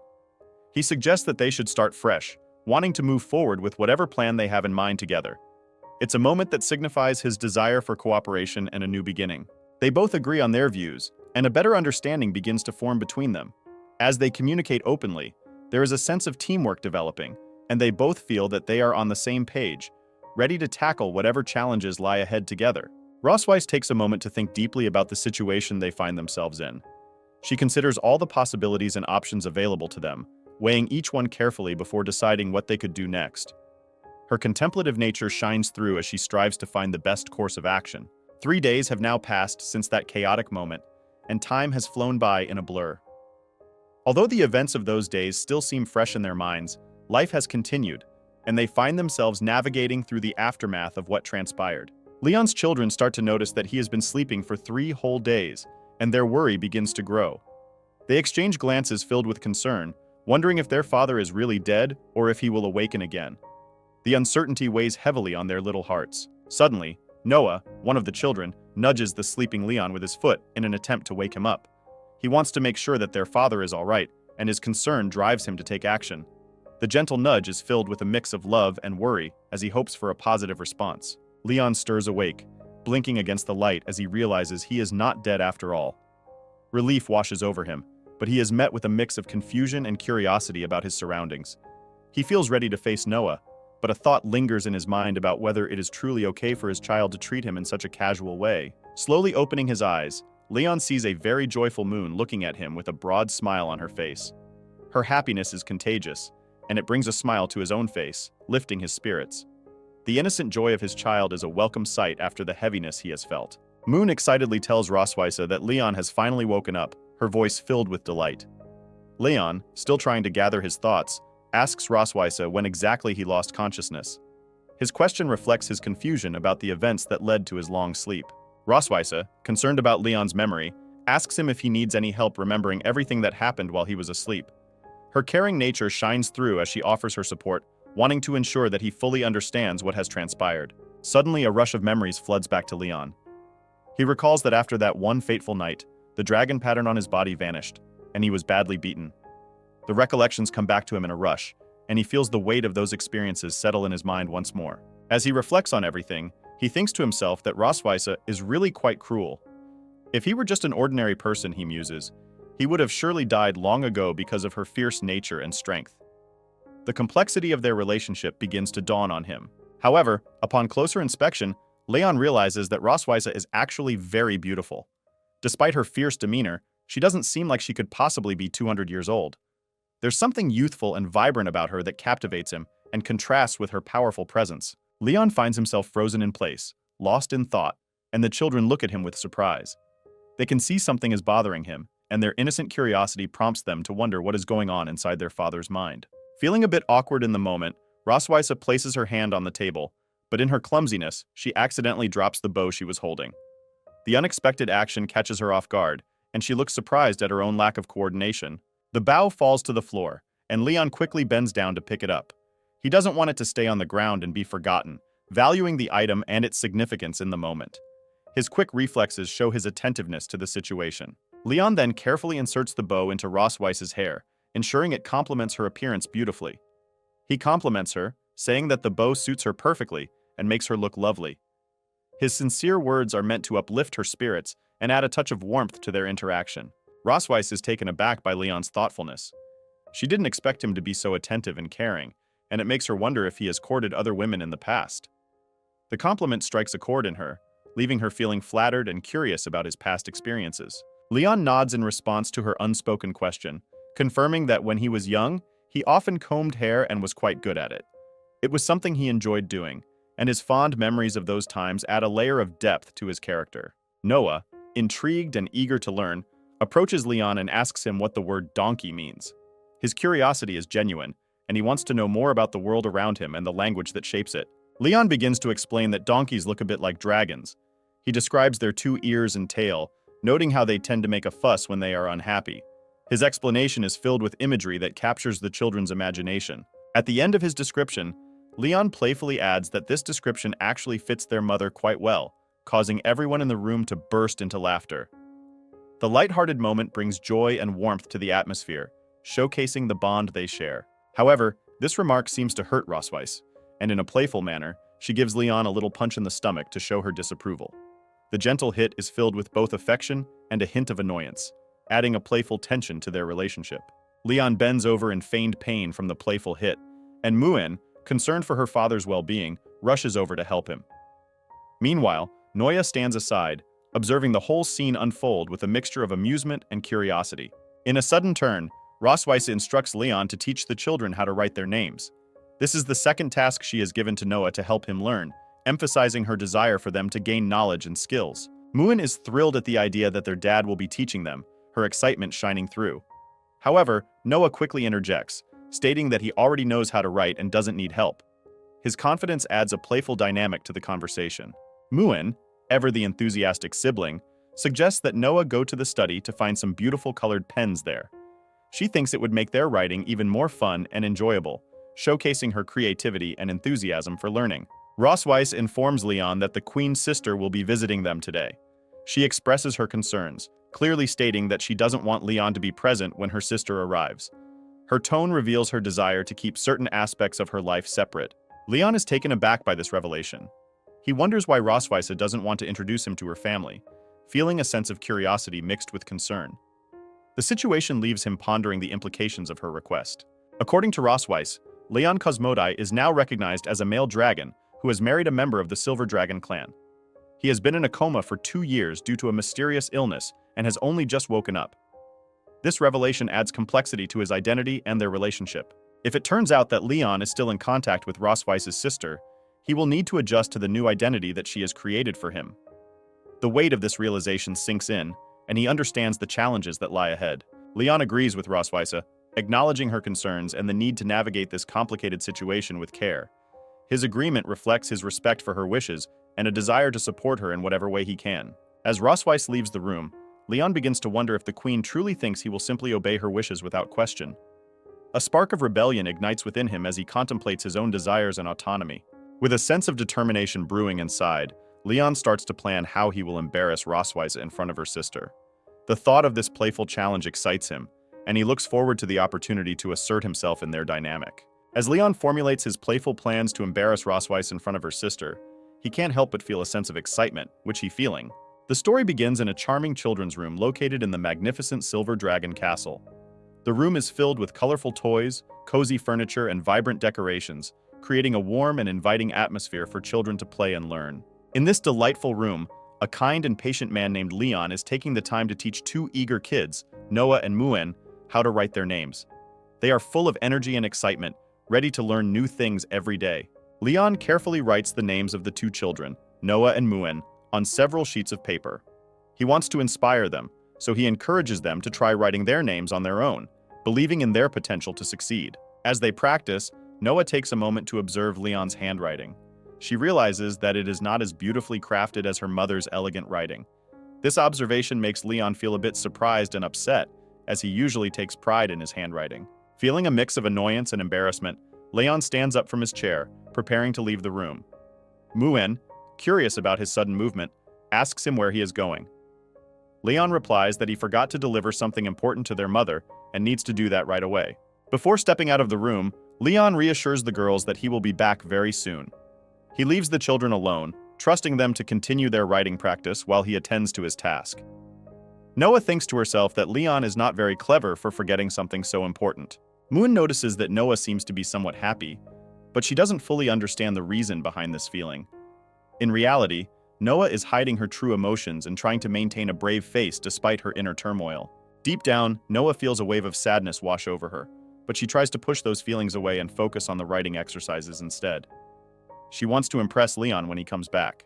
The scene then shifts, transporting us to the grand gates of the Silver Dragon Castle, which are adorned with beautiful carvings and guarded by majestic dragons. The atmosphere outside is lively and filled with excitement as visitors come and go. A new character enters the story, Isha Melkway, the Queen of the Red Dragons, who has just arrived in the kingdom. She is the sister of Rosweiss, another important figure in this tale, and her arrival brings a sense of anticipation. Rosweiss, upon seeing her sister, greets Aisha with a warm smile and a loving embrace. They share a heartfelt hug, feeling the joy of reuniting after such a long time apart. It has been an entire year since they last saw each other, and during this time, many changes have occurred. Isha notices that Rosweiss looks much healthier and happier than she did before, which surprises Rosweiss, who didn't expect to hear such praise. Aisha excitedly shares that she has heard news about her brother-in-law Leon, mentioning that he has finally woken up from a deep slumber. However, she wonders aloud why he is not present at this moment to greet her. Rosweiss explains to Isha that Leon is not feeling well today, and because of that, he cannot join them for their reunion. Isha feels a twinge of disappointment because she was looking forward to meeting the Dragon King who married her sister. In the world of dragons, partnerships are often formed for reasons like wealth and power, and love is usually not a factor in these arrangements. However, since Rosweiss and Leon got married quickly and have 2 children together, it seems their relationship must be quite strong. Despite their marriage and family, Rosweiss wonders if having a husband and children truly means that they love one another. She feels that she is not really attracted to Leon, both now and likely in the future. Isha starts to realize that Rosweiss hasn't changed much over the past year. Her sister seems to be stuck in her thoughts and emotions, still grappling with her feelings about her marriage. The sisters decide to walk together to the beautiful garden of the castle, where they can enjoy the fresh air and talk more freely about their lives, hopes, and dreams since their last meeting. Unbeknownst to them, someone is secretly watching their conversation from a distance, hidden from view. This mysterious presence adds a sense of tension to the scene. Leon, from a nearby window, is using binoculars to observe his sister and Rosweiss as they walk and talk. He is curious about what they are discussing, wanting to know more about their private conversation. Leon is particularly interested in understanding how far the relationship between Rosweiss and the Dragon Clan can develop, as he feels the need to protect his family and ensure their safety. Isha tells Rosweiss that there has been some unrest within the Dragon Clan lately, especially concerning the Dragon King of the Red Tribe. She explains that this man has been very active and causing quite a stir in the community. Rosweiss is taken aback by this information. She realizes that the troublemaker is indeed someone she knows very well, a dragon named Constantine, who has a reputation for causing chaos. She recalls that Constantine has been missing for a significant amount of time, and now she wonders why he has suddenly reappeared. However, nobody seems to know where he has been or what he has been up to. Rosweiss thinks that Constantine is a hot-tempered individual, and she worries that he might be trying to take advantage of the current situation to expand his territory and power. Suddenly, Rosweiss feels a strange sensation as her dragon mark begins to glow brightly, signaling that something troubling is about to happen. This unexpected event fills her with dread. The glowing mark is a sign of something bad approaching, creating a sense of urgency within Rosweiss. She knows that she must pay attention to this warning. Isha senses that something is off with her sister. She notices the unease on Rosweiss's face, but Rosweiss urges her not to stop talking and to continue their conversation. Rosweiss thinks angrily about the Dragon Slayer, feeling frustrated with the situation and the looming threat that seems to be closing in on them. Isha decides to leave, but before she goes, she emphasizes the importance of strengthening the defenses of the border just in case something goes wrong. She plans to send a trusted messenger named Jin Long to keep in touch with Rosweiss's kingdom for any updates. As Isha prepares to leave, Rosweiss feels the intensity of the dragon mark growing stronger and stronger. She fears that if this continues, it could lead to disastrous consequences for everyone involved. Isha notices once again that Rosweiss does not look well, as her face is flushed and showing signs of distress. She becomes concerned for her sister's well-being. Suddenly, Rosweiss remembers that she has some urgent matters to attend to, and she promises Isha that she will return in 20 minutes to continue their conversation. Isha offers to help Rosweiss with whatever she needs, but Rosweiss politely declines her offer, wanting to handle her responsibilities on her own. Isha quickly realizes that the glowing dragon mark is causing Rosweiss distress, and she knows that young dragons often play with it without fully understanding the consequences of their actions. Meanwhile, Leon is resting in another part of the castle, deep in thought as he contemplates how long Rosweiss will be able to cope with the pressure she is under. In a sudden rush of emotions, Rosweiss storms back into the room to confront Leon about something that has been bothering her. He greets her with curiosity and asks her why she has returned so quickly. Rosweiss suspects that Leon chose this moment on purpose to embarrass her in front of Isha, adding to her frustration and feelings of vulnerability. Leon pretends to be innocent, jokingly asking if it's a bad thing that he trusts Rosweiss with everything. His playful tone only irritates her further. Rosweiss is taken aback by his comment, feeling a mix of surprise and annoyance at his teasing nature.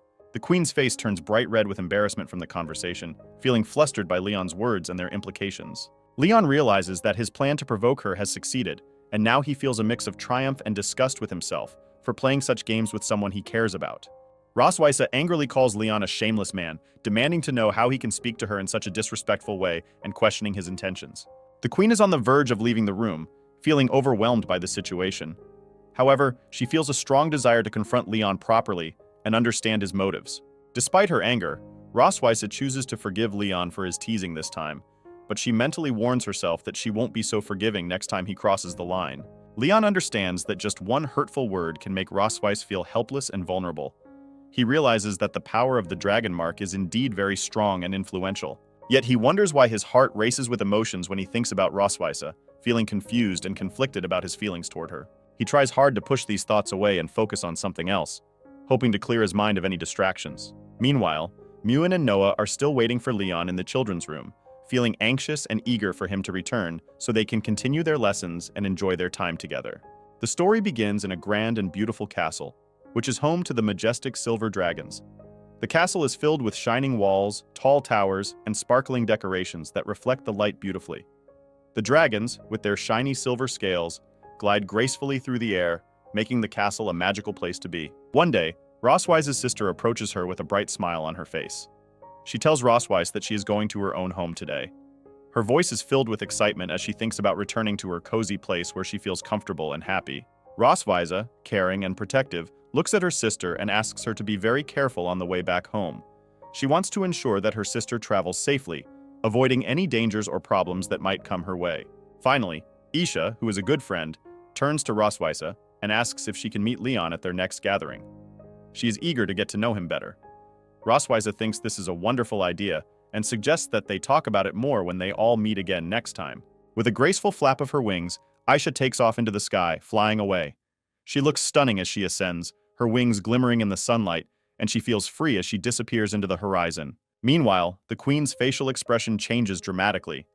She begins to think deeply about Leon, her thoughts filled with mixed emotions. Her heart races as she recalls their past interactions, and she feels both warmth and confusion about her feelings for him. Roswitha, feeling a strong sense of determination, prepares herself to take revenge on the dragon fighter tonight. She gathers her thoughts and plans her actions carefully, knowing that she must be brave and clever in what she intends to do. In another part of the castle, Leon feels a strange sensation in the air. He senses that something significant is happening nearby, and it makes him curious and a bit uneasy. He can't shake off the feeling that it involves him somehow. Leon is taken aback when he realizes that a woman is scolding him. It surprises him greatly because he did not expect to be spoken to in such a manner. He feels a mix of disbelief and confusion as he tries to understand why she is upset with him. Later that night, Leon finds himself reading a delightful fairy tale to the children in the nursery. The room is filled with soft light, and he enjoys sharing the story with them. However, as he looks around, he notices that the children have all fallen asleep, their tiny faces peaceful and serene. Seeing this, he gently stops reading, not wanting to disturb their slumber. Leon then decides to cover the sleeping children with a warm, fluffy blanket. He does this lovingly, making sure they are snug and warm so they don't catch a cold during the chilly night. After taking care of the children, Leon quietly leaves the nursery, being careful not to make any noise. He slowly closes the doors behind him, ensuring he doesn't wake anyone up as he steps into the hallway. Just as he is about to continue on his way, someone suddenly stops his friend. It catches him off guard and he turns to see who it is. To his surprise, it is Roswitha standing there. She looks at him with curiosity and asks where he's going. Leon, feeling a bit anxious, responds by asking if Roswitha's sister has already left the castle. Roswitha informs Leon that they still have important business to take care of together today. She emphasizes that there are matters they need to discuss, making it clear that their meeting is significant. Leon, feeling a bit sad, says goodbye to Roswitha. However, the queen, with a determined look in her eyes, pulls him along, not letting him leave just yet. He feels a mix of emotions about staying. They enter the queen's spacious and elegantly decorated bedroom. It is filled with luxurious furnishings, and the atmosphere feels both regal and comforting. As Leon looks around, he notices a bucket filled with steaming hot water placed in the corner of the room. He furrows his brow in confusion, wondering what the purpose of the bucket is. Curiosity gets the better of him, and he takes the bucket, bringing it to the queen to ask her why she needs it. He tilts his head, genuinely interested in her response. Roswitha, clearly exhausted after a long day of walking and activities, looks at Leon and asks him to wash her feet. She appears tired and in need of some pampering after her busy day. Leon feels a wave of outrage wash over him at her request. He thinks it is too much to ask of him, and his surprise quickly turns to frustration at the thought of doing such a task. Roswitha, standing firm, orders Leon to do as she says. She explains that this is his punishment for a prank he played on her previously. Her tone is serious, leaving no room for argument. Leon feels completely discouraged by the situation. He, a brave dragon slayer known for his strength and courage, finds himself in the humiliating role of a foot-washing servant, which he never expected. He reflects on how this woman truly knows how to have fun at his expense. He wonders how many dragon slayers she has stepped on with those delicate feet of hers. The thought makes him feel even more frustrated. Roswitha suddenly notices that Leon is staring at her leg and raises an eyebrow in curiosity. She can't understand why he is looking at her that way. She starts to wonder if he has some sort of strange and disgusting fetish for feet. The idea makes her feel uncomfortable, and she is unsure how to react. In a bold move, Leon abruptly lowers Roswitha's feet into the hot water. He does it suddenly, catching her by surprise and stirring up the water. Roswitha has exceptionally beautiful legs that glisten in the light. Leon can't help but notice how attractive they are, despite the strange situation. The moment her feet touch the hot water, Roswitha jerks her legs back violently and kicks Leon away. The water is searing hot, and she can't tolerate the pain. Leon finds himself in a lot of pain from the kick. It stings, and he realizes he may have gone too far with his actions. He starts to think that perhaps he was trying to take revenge on the queen purposely. The playful spirit in him emerges, wanting to retaliate against her. A sly grin spreads across Leon's face. After all, the queen herself asked him to wash her feet, and now it seems the tables have turned. The queen turns to Leon, a teasing smile on her face, and says that he has a bad memory. She enjoys reminding him of the playful banter they share. In a surprising move, she steps down on Leon, adding more pressure to him. It catches him completely off guard. Leon never thought he would live to see the day when a dragon would actually step on him like this. He feels a mix of disbelief and discomfort. The weight pressing down on him is incredibly painful, and he struggles to bear it. He cannot believe how humiliating this situation has become. He feels very humiliated and begs the queen to stop stepping on him. His voice carries a tone of desperation as he tries to regain some dignity. The queen wonders just how long Leon can hold out under her weight. She enjoys the challenge of seeing how far he can go. Leon, however, is determined not to give in to the queen's tyranny. He refuses to back down and decides to stand his ground. In a sudden burst of defiance, Leon grabs the queen by her leg. He wants to show her that he will not be easily pushed around. He thinks about how he has eaten the legs of pigs, cows, and goats in the past, but he has never tasted dragon leg before. The thought makes him chuckle, even in this ridiculous situation. Roswitha is absolutely terrified by Leon's boldness. She cannot believe he would actually do such a thing, and her eyes widen in shock. At that very moment, Leon bites the queen's leg in a playful yet defiant manner. It surprises everyone, and the tension in the room rises. Roswitha screams at Leon, calling him by his full name, Leon Cosmodai. She threatens him, saying he will pay for this. Her loud cry echoes through the entire kingdom, causing a stir. The next day arrives, and Noya and Muin have just woken up from their sleep. They rub their eyes, yawning, and start to stretch their little arms. As they wander into the hallway, they notice their mother limping slightly. Curious, they ask her why she is walking that way, wanting to understand what happened. Then their eyes fall upon Leon, who has bruises all over his face. They are shocked by his appearance and wonder what could have caused it. Muin feels a surge of outrage at the sight of Leon's battered face. She cannot stand the thought of anyone hurting her friend. She suspects that Roswitha and Leon must have been playing some fun and wild games without her, and she feels a strong desire to join in on the excitement. She wants to be part of their adventures and share in the fun. The story begins in a beautiful garden that is located right next to the grand castle of the Silver Dragon.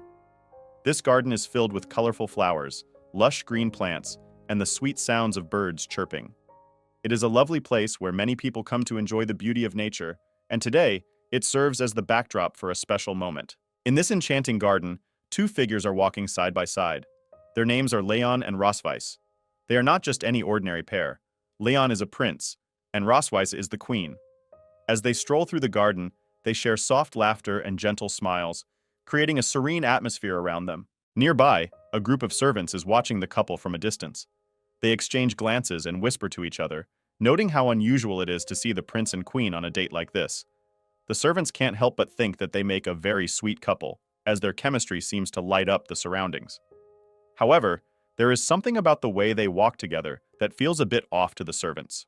Despite the lovely scene, the servants sense that the prince and the queen are not as close as they appear. There is a noticeable distance between them, which makes the servants curious. They wonder why such a charming couple seems to be holding back from each other. Roswitha has an intense look in her eyes, which suggests that she is deep in thought or perhaps worried about something. Her expression is serious, and it is clear that there is more going on beneath the surface than what meets the eye. Leon, too, appears to be tense. His shoulders are slightly hunched, and he seems to be preoccupied with his own thoughts. It's as if he is carrying a heavy weight on his mind, which contrasts with the beauty of the garden around him. But what has brought them to this point of tension? Why do they seem so distant from one another despite being in such a lovely setting? Not long ago, Leon had completely refused to go for a walk with Rosweise. He had been distant and unresponsive, avoiding any moments of intimacy or connection with her. This sudden change in behavior left both of them feeling confused and uncertain. Rosweise, however, reminded Leon that it was his responsibility to maintain the appearance of a happy family in front of outsiders. It is important for them to project an image of harmony, even if it doesn't reflect their true feelings. Leon understands this duty but struggles with his own emotions. Interestingly, it was Rosweise who took the initiative to invite Leon for a walk. This was not typical of her. She usually prefers to wait for others to make the first move. This sudden boldness makes Leon wonder if she has some kind of plan in mind. At this moment, two other children, Muin and Noah, are watching the prince and queen from behind a tall tree. Muin thinks that Leon is being foolish because he doesn't even reach out to take Rosweise's hand, which she believes would help bridge the gap between them. Seeing the situation, Muin decides that she wants to help her parents. She believes that a little nudge in the right direction could make a difference in their relationship. Noah, however, feels that they should leave their parents alone to figure things out for themselves. But by the time he voices his concern, it is already too late, as Muin is determined to act. Muin runs up to her mom and dad, interrupting their quiet moment. Leon, surprised by her sudden appearance, asks Muin why she was following them in the first place. In an adorable move, Muin takes it upon herself to make Rosweise and Leon hold each other's hands.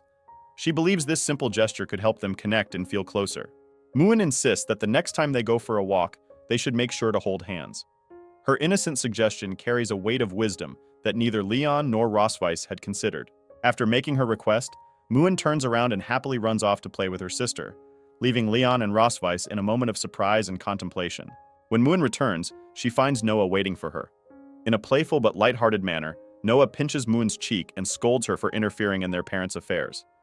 He believes that her actions were inappropriate, but Muin quickly admits that maybe she was wrong and promises not to do it again. For Rosweise and Leon, Muin's actions are unexpected and leave them unsure of how to respond. They exchange glances, feeling a mix of confusion and amusement. Rosweise decides that it might be best to just let things be as they are for now. Interestingly, Leon is unusually obedient that day, which is not typical for him. It seems that Rosweise has a way of influencing him, perhaps softening his usual demeanor. He is not accustomed to receiving such kindness from her, which may have contributed to his current state. Throughout their lives, Rosweise has always been viewed as a queen, a figure of authority and respect. Leon had never expected her to feel shy or embarrassed over something as simple as holding hands. This makes him wonder if her strict persona stems from her difficulty in connecting with her children. Strangely enough, in Rosweise's presence, Noah and Muin refer to her as their mother. This form of address surprises Leon, as it seems to signify a closeness that he didn't realize existed. Logically, if they call Leon dad, it follows that they should call Rosweise mom. Muin consistently calls Leon dad, but she always refers to Rosweise as mother. This may indicate that Muin feels a certain distance from her. This brings up an interesting question. Is there really a significant difference between calling someone mother versus mom? Of course, there is a difference. Leon believes that if Rosweise were to ask the children to call her mom, it would help create a stronger bond between them. He feels that such a small change could make a world of difference in their relationship. Rosweise is taken aback by this thought. She had never considered the impact of such a simple request on her relationship with her children. Suddenly, Rosweise rushes forward, her eyes lighting up as she tells Leon that she understands what he means. It's a moment of clarity for her. She then asks Leon if he misses his home, which catches him off guard. It's strange for her to bring this up, especially since she has no intention of letting him go home anytime soon. However, she hopes that her question might ease his feelings of longing. As they continue their walk, Rosweise and Leon approach a large storage area near the castle. This place is where many items are kept, but it holds more significance than it appears. The queen has not yet given this storage area a proper name, which adds to its mystery. For now, it can simply be referred to as a warehouse or a utility room, but those names do not capture its true essence. The name doesn't make much difference, for inside, the building is filled with treasures and intriguing items. Inside, the atmosphere resembles that of a dragon treasury, with various relics and valuable objects stored away. Leon's eyes widen when he spots a stunning bracelet inside. This bracelet is so exquisite that it could fetch hundreds of thousands of gold coins if sold in the Empire. Rosweise reveals that this bracelet was a gift from her grandmother, making it even more special. Besides the beautiful bracelet, There are many important items for Roswitha that hold sentimental value, reminding her of her past. Leon comments that he has never heard much about Roswitha's homeland. The queen reveals that she doesn't know much about her parents either. She and her sister were raised by their grandmother. Leon feels a connection to Roswitha's story, as he shares a similar background. He grew up in an orphanage, never having met his parents. Eventually, he was adopted by a kind teacher and his wife. This makes Leon wonder why Roswitha has brought him to this storage area. What is her intention? Roswitha possesses something that could help Leon forget about his problems, at least for a little while. It is a set of armor made from black gold, an incredibly rare and valuable material. Leon is captivated by the armor and dreams of being able to own it one day. The thought fills him with excitement. Leon's expression lights up with happiness. Is Roswitha really considering giving him this extraordinary armor? This possibility fills him with joy. However, Roswitha's demeanor turns suspicious. She seems to have some reservations about the armor and its implications. As soon as Leon reaches out to touch the armor, he finds himself unable to do so due to an unseen barrier. It's as if something is preventing him from getting too close. The black gold armor is heavily enchanted with a dragon sign, which adds to its mystique and power. In this moment, Leon realizes he has fallen into a trap that Roswitha had set for him. The stakes are higher than he initially understood, and the situation is more complicated than it seems. Leon is having a hard time understanding what Roswitha is doing. He feels confused about her actions and cannot figure out her intentions. It makes him think a lot, and he wonders why she is behaving this way. The queen has made a special design that looks like a dragon, and she has put this design on the outside of the armor. This dragon pattern is very powerful and will make the armor even better than before. When Leon touches the armor, something amazing happens. The dragon pattern starts to work right away, almost like magic, and he can feel its energy. Leon, feeling a rush of emotions, suddenly falls down to the ground in shock and disbelief. He is surprised and upset, and this reaction shows how much he is affected by everything that is happening around him. Leon realizes that he has been very careless in this situation. He thinks about how Roswitha is somehow responsible for his mistakes, and he feels that she has tricked him in some way. He is frustrated with both himself and her. The dragon pattern that has been added to the armor is not just a small change, it has actually doubled its power. This means that the armor is now much stronger and more effective than it was before, giving Leon a lot to think about. Leon, who is known as the Dragon Slayer, is now faced with a big question. He wonders if he will be able to take on this new challenge after everything that has happened. It is a moment of uncertainty for him. Leon is feeling a lot of pain in his body. The intensity of the pain is overwhelming, and he is struggling to cope with it. It makes him feel weak and vulnerable. In this moment of pain and confusion, Leon completely loses control over himself. His emotions and physical sensations take over, and he can't think straight. He feels lost. Even though Leon is unable to move his body as he would like, there is a strong desire growing inside him. This feeling is more intense than ever before, and it adds to his confusion. Leon thinks back to his past actions and wonders if Roswitha holds any grudges against him for what he did to her before. He believes she has forgiven him, but in reality, Roswitha has been plotting her revenge for several days. She has been thinking about how to catch him off guard, and he didn't realize just how easy it would be for her. Leon is feeling completely weakened by everything that has happened. His strength and confidence have been drained, leaving him in a vulnerable state. Roswitha shows her incredible skills in this situation. She is really good at what she does, and Leon can't help but find her abilities somewhat charming, even if he is annoyed.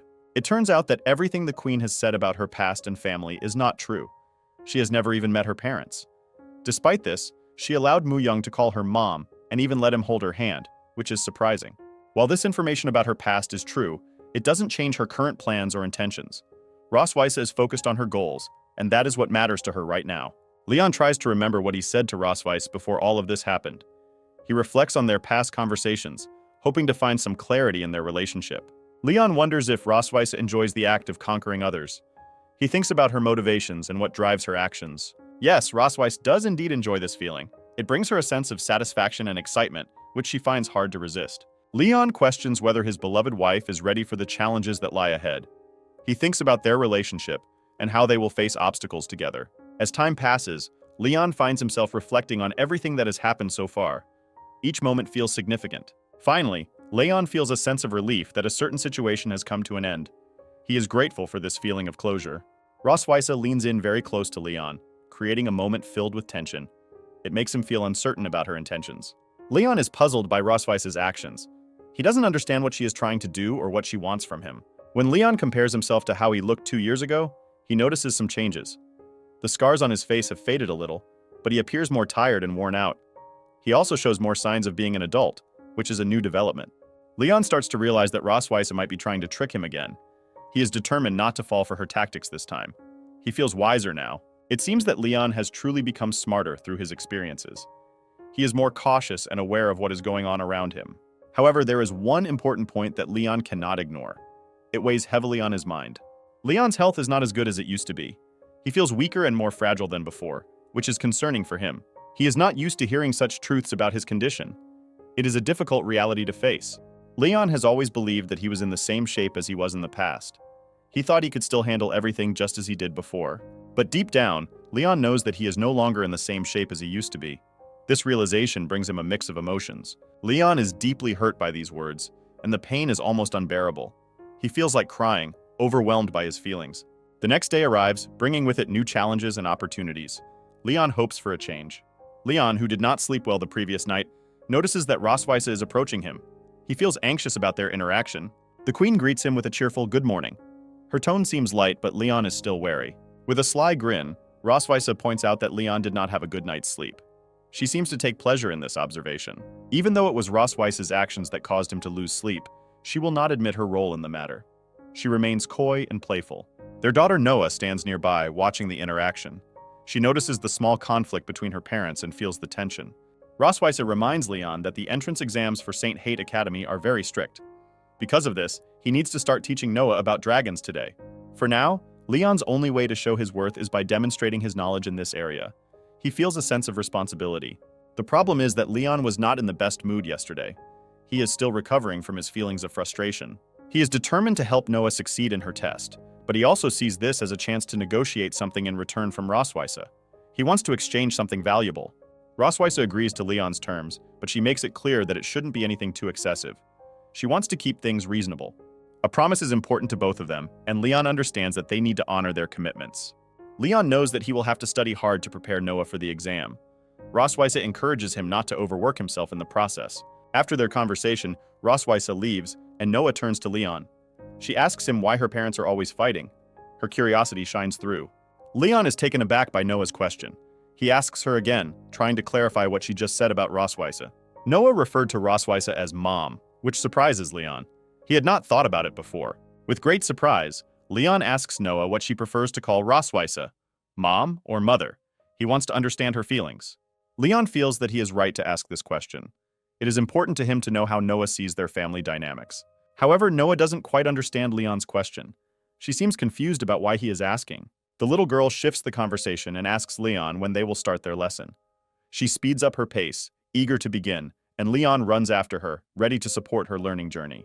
The story begins in the children's room of the majestic Silver Dragon Castle, a place filled with enchanting stories and vibrant colors, where the walls are adorned with beautiful murals depicting heroic dragons and their adventures. The soft glow of moonlight filters through the delicate curtains, casting playful shadows across the room, creating a serene atmosphere perfect for dreaming. In this cozy scene, Leon is sitting at a sturdy wooden desk, piled high with books of various sizes and colors. He is deep in thought, his brow furrowed in concentration as he flips through the pages of a particularly thick tome. The room is filled with the faint sound of pages turning, and the air is tinged with the scent of old parchment and ink, invoking a sense of nostalgia and knowledge. Just then, Roswitha, a figure of elegance and authority, enters the room with a graceful sweep of her robe. She glances at Leon, raising an eyebrow in disapproval as she comments on how late it is, her voice echoing slightly in the quiet chamber. Concern is etched on her face, for she knows that Leon's tendency to stay up late often leads to exhaustion. Leon, unfazed by her remark, explains that he has been contemplating Noah's exceptional learning abilities. He believes that simple, straightforward lessons are inadequate for her sharp mind. He plans to meticulously organize essential knowledge and design test questions that will challenge her intellect, fully aware that this endeavor will require him to sacrifice his sleep once more. Leon reflects on Noah's remarkable intelligence, convinced that with the right approach, she can master the material and take the test within a month. He envisions her flourishing under his guidance, her potential waiting to be unlocked, and he feels a surge of determination to help her succeed. Roswitha, who has been listening intently, interjects with a hint of inevitability in her tone. She expresses her belief that Noah is following in her footsteps, suggesting that the girl's path is already predetermined by her lineage and the legacy of the dragons. However, Leon counters her assertion, maintaining that Noah's journey is unique and not bound by anyone else's expectations. He is optimistic that she can carve her own path, free from the shadows of those who came before her. Leon's own history as a genius dragon slayer adds weight to his argument. He recalls the years of rigorous training, where he consistently topped both written and practical exams. Each year, he received prestigious scholarships, a testament to his hard work and dedication. His reputation as an outstanding student precedes him, and he is determined to pass on his knowledge to Noah. Intrigued, Leon poses a question to the queen about her own experiences in school. He wonders how she managed her studies and what challenges she faced. The question catches Rosweise off guard, momentarily silencing her with its unexpectedness. Rosweise has always viewed Leon as a reckless warrior, a man of action rather than intellect, capable only of fighting and slaying dragons. She never anticipated that he possessed such depth of knowledge and understanding, and this revelation shifts her perception of him. While she acknowledges Leon's strengths, Rosweise reminds him that he is currently confined to the castle, trapped within its walls. In their verbal sparring, she has managed to gain the upper hand, using her words as deftly as a sword. Leon reflects on the precariousness of their situation, knowing that one misstep could lead to dire consequences. He likens their current predicament to a tiger being bullied by a dragon during tumultuous times, emphasizing the delicate balance of power and vulnerability. Suddenly, Rosweise's gaze lands on a bright cluster of chili peppers sitting on the table, their vibrant color stark against the wooden surface. Curiosity piques as she leans closer to inspect them. With a hint of amusement, Rosweise inquires why Leon has brought such fiery peppers into his office. She raises an eyebrow, intrigued by the oddity of the situation. Leon, with a casual shrug, explains that he took them from the kitchen, hoping they would add a bit of zest to his late-night work. He enjoys the invigorating flavor and believes it helps him stay alert. In a moment of impulsiveness, Leon bites into one of the yellow dragon peppers right in front of Rosweise. As the heat explodes in his mouth, a look of concern crosses Rosweise's face. The yellow dragon pepper is notorious for its intense spiciness, and she worries that he may not handle it well. Leon's expression morphs dramatically as the fiery heat overwhelms him. His eyes widen, and he instinctively reaches for his throat, feeling the burn intensify with each passing second. Realizing he has overdosed on the pepper's potency, Leon feels the sharpness coursing through him like wildfire. Panic sets in as he struggles to regain control over his senses. In a frantic search for relief, Leon dashes around the room, desperately looking for water. His mind races, but he finds no source of hydration within reach, only the mocking silence of the empty room. Just then, Rosweise steps forward, halting his frantic movements. She leans against him, her presence both grounding and unexpected, and he feels a rush of embarrassment wash over him. The sudden closeness catches Leon off guard, and he feels heat rising to his cheeks, a flush of discomfort mingling with the lingering spice in his mouth. Rosweise, concerned for his well-being, decides to take matters into her own hands. She intends to cool him down with her icy touch, believing it might provide him some relief from the burning sensation. To Leon's surprise, her fingertips are indeed icy, and as they make contact with his skin, a wave of soothing relief washes over him. The coolness contrasts sharply with the heat of the pepper, creating an unexpectedly pleasant sensation. The touch is not sharp or jarring like ice. Instead, it is soft and gentle, comforting him in a way he never anticipated. The chill spreads through him, easing the discomfort and allowing him to breathe a little easier. Grateful for her unexpected kindness, Leon expresses his thanks to Rosweise, feeling a newfound appreciation for her presence in the room. Both of them share a moment of awkwardness, a silent understanding passing between them as they process the unusual situation that just unfolded. With a playful smile, Rosweise urges Leon to prioritize his health by going to bed early and avoiding excessive chili consumption in the future. Her tone is light, but there's a hint of genuine concern behind her words. As she prepares to leave, Leon finds himself wishing for just a moment longer, longing for her to linger and touch his face a little more, allowing the coolness to settle in. However, reality strikes him hard as he remembers that Rosweise is, after all, a cunning dragon known for her tricks and traps. He recalls how she once lured him into a precarious situation, and he feels a mix of admiration and wariness towards her. Leon realizes that he needs to find a way to recover quickly from this fiery mishap. He decides to seek out remedies that could help alleviate his discomfort and restore his balance. As he rummages through various books on medicinal plants, he studies their properties with great interest. He learns that red dragon fruit is known for its ability to regulate blood, but unfortunately, it does not suit his current needs. Just as he begins to feel disheartened, Leon stumbles upon a section dedicated to remedies specifically designed to counteract the effects of spicy foods. His heart races with excitement as he realizes he may have found exactly what he needs. Overjoyed at this discovery, Leon feels a surge of relief and hope. He quickly jots down notes, eager to try the remedies that could provide him the comfort he craves. The next day dawns bright and clear, and Leon prepares to check Noah's previous test results. He sits at his desk, focused and determined to assess her progress accurately. When he finally meets with Noah, she expresses a belief that she only scored 50 points out of 100 on her test. She wears a frown, her disappointment evident as she nervously awaits the verdict. To her surprise, Leon reveals that she actually scored 62 points, a significant achievement that surpasses her expectations. He sees a flicker of disbelief in her eyes as she processes this information. However, rather than joy, Noah's expression darkens. She seems unhappy with her score, a puzzling reaction given the positive outcome. Leon muses on the strangeness of her discontent.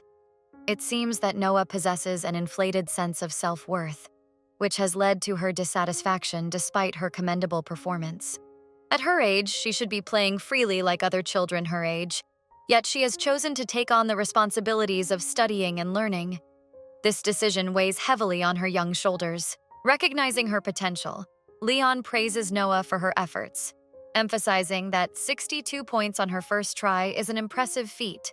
He hopes his words will inspire her to see her accomplishments in a more positive light. Gradually, Noah begins to calm down, her frown lifting slightly as she absorbs Leon's encouragement.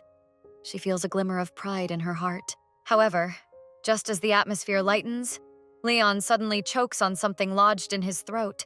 Panic flashes across his face as he struggles to regain his composure. He wonders if he has indeed eaten too much chili, which has left his throat sore and scratchy.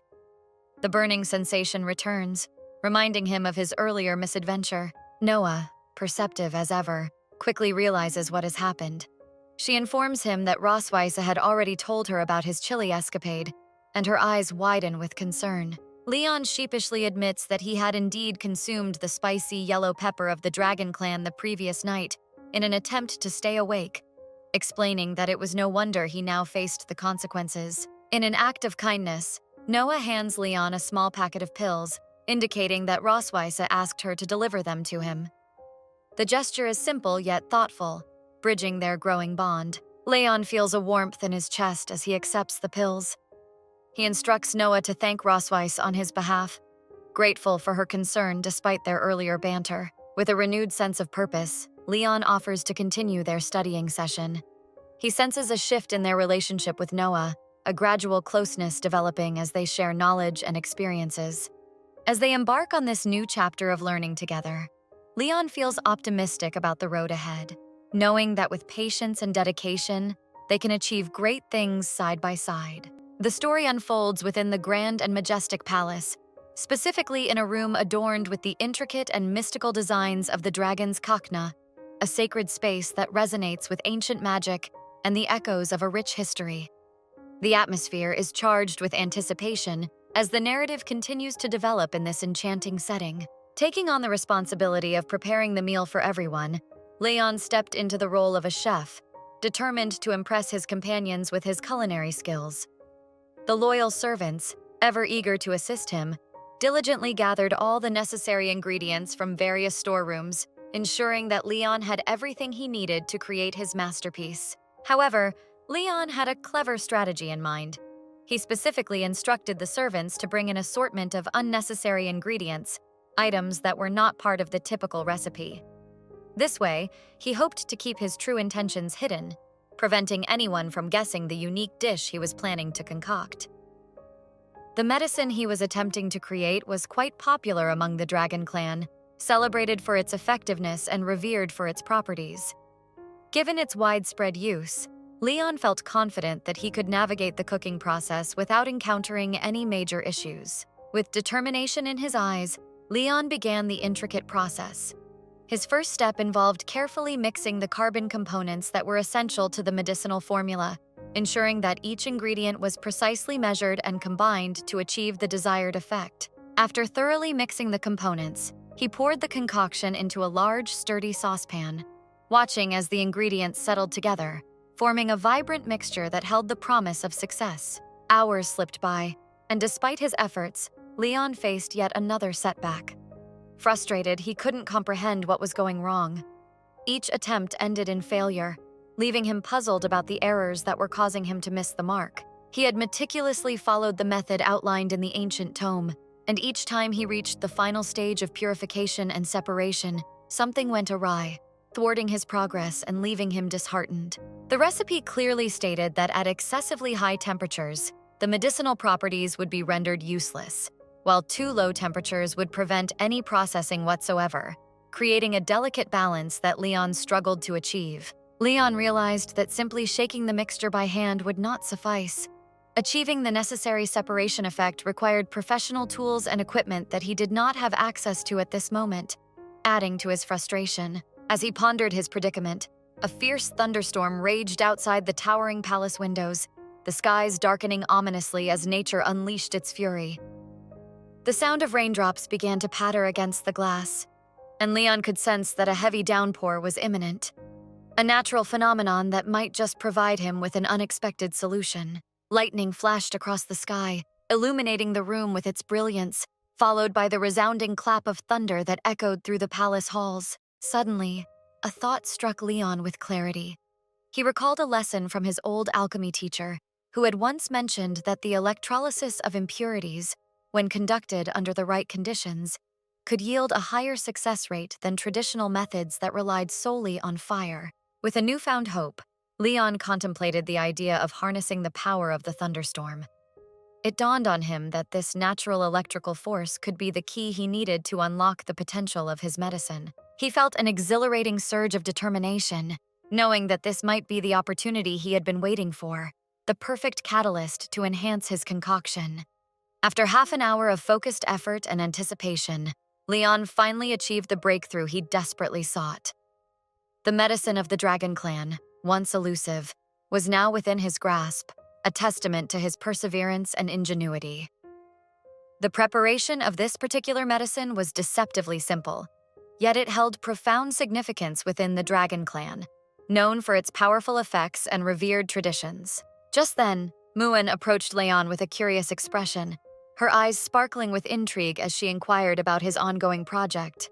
Caught off guard by her sudden appearance, Leon hesitated, unsure of how to respond to her unexpected presence. It took him a moment to process her question, realizing that Muan was genuinely interested in his work and was standing right in front of him, awaiting an explanation. Muan's curiosity piqued when she noticed the small vial of pills in Leon's hand, prompting her to ask what exactly he was concocting. With a hint of mischief, Leon replied that the pills were intended for Rosweiss, a gesture of support for her recent hard work and efforts. In truth, however, Leon was secretly crafting the pills for himself, driven by a desire to explore the limits of his own capabilities and the effects of the dragon medicine. Muan, trusting Leon's word, accepted his explanation without question, believing in his intentions and sincerity. Leon felt a sense of satisfaction, knowing that his cunning plan was working, and he managed to maintain the facade of altruism. Meanwhile, the rain continued to pour outside, creating a soothing backdrop to Leon's thoughts as he contemplated the complexities of the Dragon Clan's nutrition. Lying on the bed, Leon's mind raced with possibilities. He was eager to try the medicine, but he was also acutely aware of the risks involved, given that it was not formulated for human consumption. He grappled with the idea that he might experience adverse effects, but the allure of the dragon's medicine was too enticing to resist. The sound of footsteps echoed in the corridor just outside his door, disrupting his thoughts and drawing his attention. Rosweiss entered the room, her expression reflecting a mixture of dissatisfaction and curiosity as she sought out Leon. She had heard from Muen that Leon was preparing a special medicine, purportedly similar to a chocolate candy, designed to help her restore her body's balance after a taxing period of work. Leon was taken aback, not anticipating that Muen would relay his plans to Rosweiss so quickly, a revelation that caught him off guard. To his surprise, Rosweiss didn't come merely to interrogate him. Instead, she aimed to commend him for dedicating time to practice alchemy, even amid the chaos surrounding them. With genuine interest, Rosweiss asked Leon if he could reveal the results of his labor, her enthusiasm palpable. Realizing that resisting her request would be futile, Leon handed her the box containing the pills. He understood that even if he had refused, Rosweiss would have taken them by force, driven by her own determination. As Rosweiss examined the pills, she praised Leon for his efforts, acknowledging the importance of his contributions to the Dragon Clan and their well-being. Leon's curiosity was piqued. He wondered whether these pills could have any effect on humans like himself. With a playful smile, Rosweiss urged Leon to take the pills himself, encouraging him to experience their effects firsthand. Confused, Leon questioned why these pills were supposedly contraindicated for him, seeking clarification on their potential dangers. Rosweiss explained that the medicine was specifically formulated for the Dragon Clan, and its potency was far too great for a human body to handle safely. She cautioned him, stating that a person would likely be overwhelmed by the power contained within the medicine, unable to withstand its intensity. A realization dawned on Leon. He felt as though he had been deceived. He had faced countless Dragon Kings in battle, yet here he was, unable to resist the allure of a single pill. In a moment of impulsiveness, Leon placed a pill in his mouth and swallowed it, determined to test his limits despite the warnings. Rosweiss, sensing his intentions, wanted to intervene and prevent him from making a grave mistake, but it was too late. Leon's courage often led him into reckless decisions, and this was no exception. An immediate sense of unease washed over Leon as the effects of the pill began to take hold, his body reacting in ways he had not anticipated. He realized that he had made a critical error in judgment. The warnings about not testing the pill on himself echoed in his mind, a clear indication that he should have heeded the advice.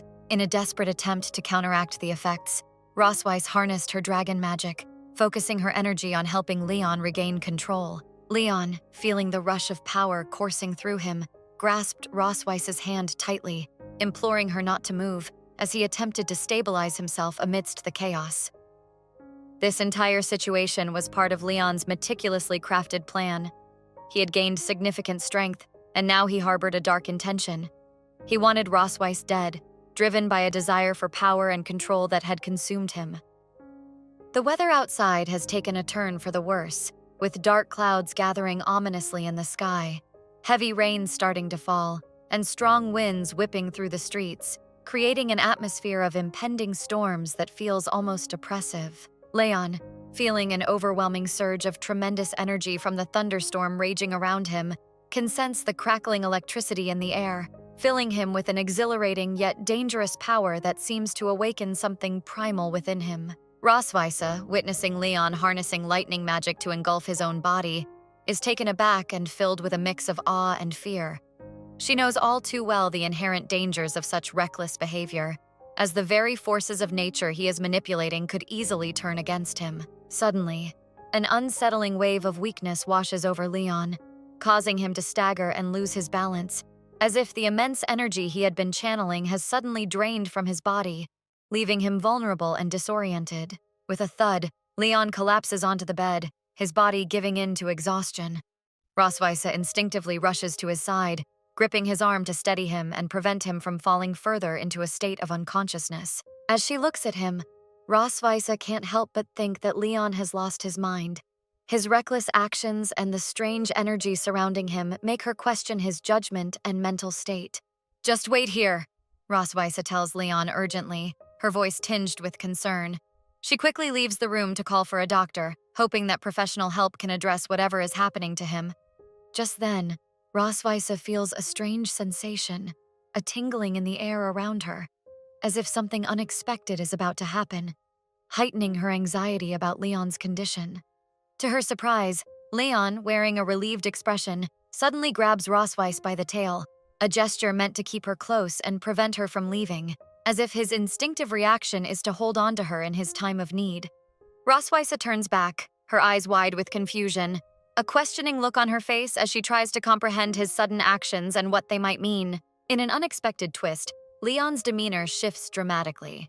He becomes overly affectionate, calling Roswitha his wife in a manner that seems both sincere and bewildering, leaving her utterly stunned. Roswitha is left in shock. She had never anticipated hearing such intimate words from Leon, and the unexpected declaration sends her thoughts spiraling.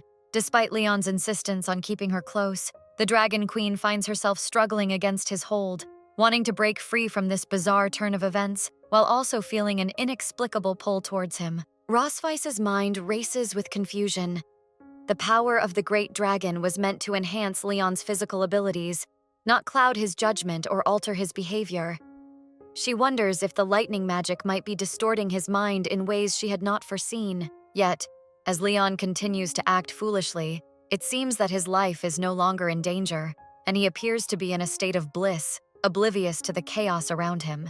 Leon remains firmly attached to Roswitha's tail, and she, exasperated, inquires about his desires, wanting to understand what is going through his mind at this moment. With an earnest expression, Leon expresses his desire to have more children, a proclamation that leaves Roswitha incredulous, given their current circumstances. Roswitha's mind reels, overwhelmed by the sheer absurdity of his request. She cannot fathom how he could even consider such a thing at a time like this. The irony isn't lost on her. Leon struggles to care for the 2 children they already have, yet he is voicing an eagerness for even more. It seems his dreams have grown wild, and he continuously pleads with her for additional offspring. However, Roswitha considers that it might be easier to humor him now, to agree to his whims, so they can avoid potential conflicts later on. Not only does Roswitha entertain the idea of a 3rd child, but she is also intrigued by the prospect of a 4th. Leon expresses his readiness to take this leap if she agrees to accompany him back to his hometown, and she responds that they will return once all their current issues are resolved. Leon's face lights up with joy, reminiscent of a child receiving a beloved toy, while Roswitha's growing annoyance simmers beneath the surface, feeling overwhelmed by his exuberance. In a fit of affection, Leon lavishes praise on Roswitha, calling her a wonderful wife and attempting to kiss her, an action that confounds her further. His behavior is erratic, and she can't shake the feeling that he shouldn't have experimented with those pills. Roswitha, increasingly frustrated, wonders how long Leon will cling to her and contemplates the boundaries of their relationship, determined not to take advantage of the current situation. In a moment of anger, Roswitha slaps Leon across the face, a reaction born from a mix of exasperation and concern for his well-being. Yet, as the sting of her slap resonates, she realizes she may have hit him too hard, a pang of guilt washing over her as she sees the surprise etched on his face. Worry creeps into Roswitha's heart as she observes Leon, concerned that his erratic behavior might indicate a deeper issue that needs addressing. Leon, with a pained expression, admits that he is not feeling well, the admission only adding to Roswitha's concern for his state. Suddenly, Roswitha notices that the mark on her body is glowing brightly, an unusual occurrence that draws her attention away from Leon's plight. Confusion fills Roswitha's mind as she tries to comprehend why the tag has activated, wondering if it is connected to the strange events unfolding before her. Without warning, Leon pushes Roswitha away, causing her to stumble back and fall onto the bed, an action that leaves her bewildered and unsure of his intentions. Roswitha looks at him, perplexed by his abrupt shift in behavior. Leon, still grappling with his discomfort, admits to feeling unwell, his confession echoing in the charged atmosphere. As he speaks, Leon feels an overwhelming heat coursing through his body, a sensation that intensifies and makes him acutely aware of his physical state. The combination of the medicine he took and the lightning magic he used is wreaking havoc on his mind, distorting his thoughts and actions in ways he cannot control. In a bizarre twist, Leon begins to sniff Roswitha's tail, a behavior that she finds utterly shocking. As she grapples with her emotions, she realizes she can no longer restrain herself. If he continues this way, she will have to take decisive action. "Leon, please get off me!" Roswitha pleads, a mix of frustration and urgency in her voice as she tries to regain her composure. In a surprising move, Leon reaches out and touches Roswitha's nose gently, a gesture that feels both affectionate and bewildering in the context of their current predicament. He confesses his deep feelings for Rosweise, expressing a fondness that seems to have surged forth uncontrollably, leaving her speechless. Rosweise is at a loss to understand the rapid shift in Leon's behavior. It's as if he has transformed into a blend of madness and unexpected bravery, leaving her questioning everything she thought she knew about him. As she observes him, it seems that an inner part of Rosweise might indeed be responding to his advances, creating a conflict within her. Leon, feeling overwhelmed by a physiological need, asks Rosweise for help, to which she surprisingly agrees, but only this time, making it clear that this is a significant exception to their usual boundaries. In an unexpected turn of events, Rosweise and Leon find themselves entwined in an intimate moment, making love in a haze of conflicting emotions and desires. The day begins in the beautiful castle of the Silver Dragons, a magnificent structure that rises majestically against the backdrop of a clear blue sky. The castle, with its shimmering spires and intricately carved stone walls, reflects the morning sunlight, casting sparkles across the expansive grounds that surround it. Birds chirp cheerfully, and a gentle breeze rustles the leaves of the ancient trees that stand guard around the castle. Leon just woke up, slowly blinking his eyes as the warmth of the sun filtered through the elegant drapes of his chamber. He stretched his limbs, feeling a lingering sense of drowsiness that refused to dissipate. The soft linens of the bed cradled him, but the remnants of sleep clung to him like a fog, making it difficult to shake off the feeling of grogginess. Rosweise was in bed with him, her serene presence adding to the tranquility of the moment. She lay there, her silver hair cascading over the pillows, shimmering like strands of moonlight. The sight of her peaceful face brought a smile to Leon's lips, though confusion began to creep into his mind as he tried to recall the events that led to this situation. Leon jumped out of bed in surprise and asked Rosweise what she was doing here, his voice crackling with a mix of astonishment and curiosity. His heart raced as he struggled to comprehend how they had ended up in this intimate setting, a cocktail of emotions swirling within him as he faced her. Leon's whole body ached for some reason, a dull throb resonating in his muscles and joints. It felt as though he had participated in a grueling battle, though he could not remember any such conflict. Each movement stirred discomfort, and he grimaced as he tried to shake off the feeling. Leon didn't remember what happened last night, a blank space in his memory that left him feeling disoriented and uneasy. The more he searched his mind for clues, the more elusive the answers became, as if they were hidden behind a thick veil of fog. But apparently, Leon completely forgot about what he was doing, as if a spell had been cast to erase the memories of the night before. He felt a sense of frustration and dread creeping in, the unknown hanging over him like a dark cloud. Leon notices a bunch of hickeys on Rosweise's body and does not believe that he could have done them, his heart sinking at the sight. The evidence of their intimacy was undeniable, yet disbelief coursed through him, leaving him wondering how he could have lost control in such a way. But then Leon still manages to remember some moments, fleeting images flashing through his mind like scattered pieces of a puzzle. Laughter, warmth, and moments of vulnerability began to surface, igniting a mix of emotions within him as he tried to piece together what had transpired. Leon blames himself very much for this, guilt gnawing at him as he reflected on his actions. The weight of responsibility settled heavily on his shoulders, and he couldn't help but feel that he had crossed a line he never intended to breach. He begged Rosweise to do this to him, desperation lacing his voice as he sought understanding and forgiveness. His heart raced as he searched her eyes, hoping for a glimmer of reassurance that he hadn't ruined everything between them. Leon remembered everything. He was very ashamed and did not know what to say, his mind racing with thoughts of how to express his regret. The embarrassment washed over him like a tidal wave, and he felt exposed in a way he had never experienced before. Leon asks Rosweise not to remind him of this situation anymore, his cheeks flushed with shame. He longed to bury the memories of the night deep within him, to move forward without the burden of this incident weighing him down. Initially, Leon wanted to use the Great Dragon power only to support his body and teach Rosweise a lesson about the importance of responsibility. He did not expect that the medicine would have such an effect on him, transforming a moment of learning into a whirlwind of unexpected emotions. Leon asks Rosweise for forgiveness for what happened, his voice trembling as he spoke. He poured his heart into his apology, hoping she could see the sincerity in his eyes. Roswitha replies that everything is fine, her tone warm and soothing, though he sensed an undercurrent of concern in her words. But now Roswitha has no doubts about the durability of Leon's body, her confidence in him solidified by the events of the previous night. She regarded him with a mixture of admiration and playful teasing, her eyes sparkling with mischief. Roswitha looked at him strangely, her expression a blend of amusement and curiosity. It was clear that she found the situation both bewildering and entertaining, and her gaze lingered on him with an intensity that made him feel both shy and intrigued. Roswitha moved closer to Leon, her warmth enveloping him as she leaned in.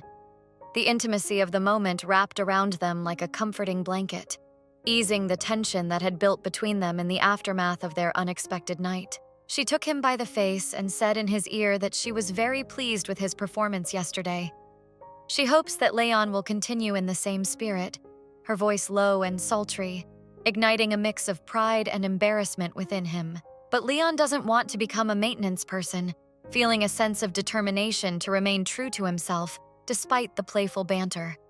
He wanted to ensure that their relationship remained authentic and grounded, free from the weight of expectations. Roswitha asks Leon about their dispute, her eyes glinting with curiosity as she recalled the playful challenge they had engaged in.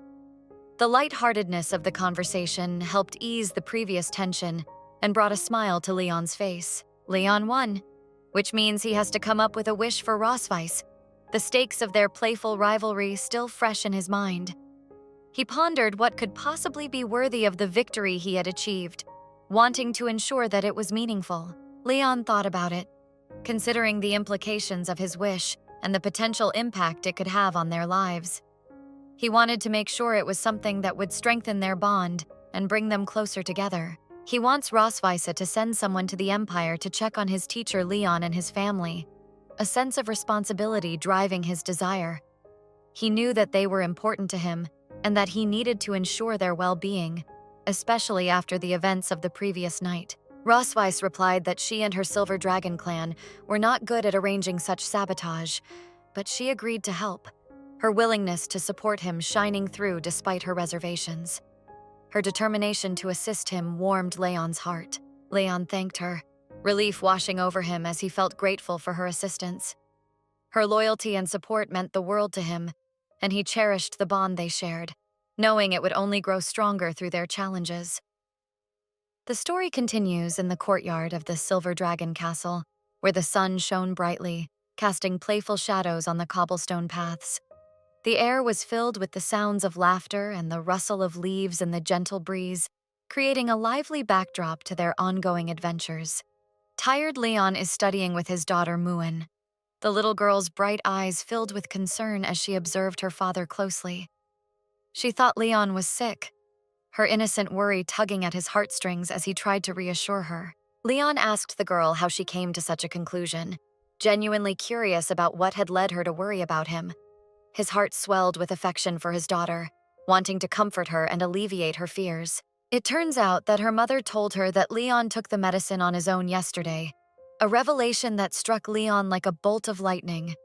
He felt a surge of frustration at Roswitha for sharing such details with their daughter, realizing the unintended consequences of his actions. Leon got angry at Roswitha, his protective instincts flaring up. He believes that such things should not be said to a child, feeling the weight of responsibility as a father to shield Muin from unnecessary worries. Muin continues to ask questions to her father, her curiosity unyielding as she sought answers. But he gently asks her not to ask unnecessary questions that do not directly concern her, wanting to guide her toward more appropriate topics without stifling her inquisitive nature. Muin notices the blood in Leon's mouth and starts to get very nervous, her wide eyes reflecting her alarm. The sight caused her heart to race, her mind racing with concern for her father's safety. Leon replies that he is fine and asks the girl not to worry, forcing a reassuring smile to ease her fears. He wanted to protect her innocence and ensure she felt secure in their world, despite the complexities of their lives. Leon offered to make Muin a new toy, his heart brightening at the thought of bringing her joy.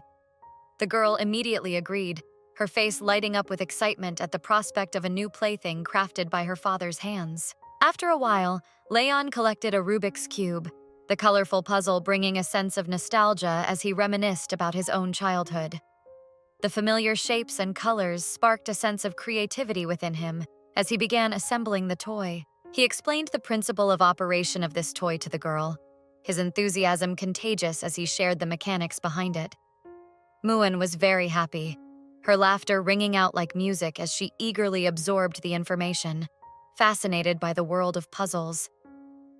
At school, in the lessons of alchemical mechanics, Leon studied simple mechanical connections, so it was not difficult for him to assemble such a toy. His knowledge and skills allowed him to create something special for Muin, reinforcing their bond through shared experiences. Suddenly, Leon hears something, a noise that seemed out of place in the otherwise tranquil courtyard.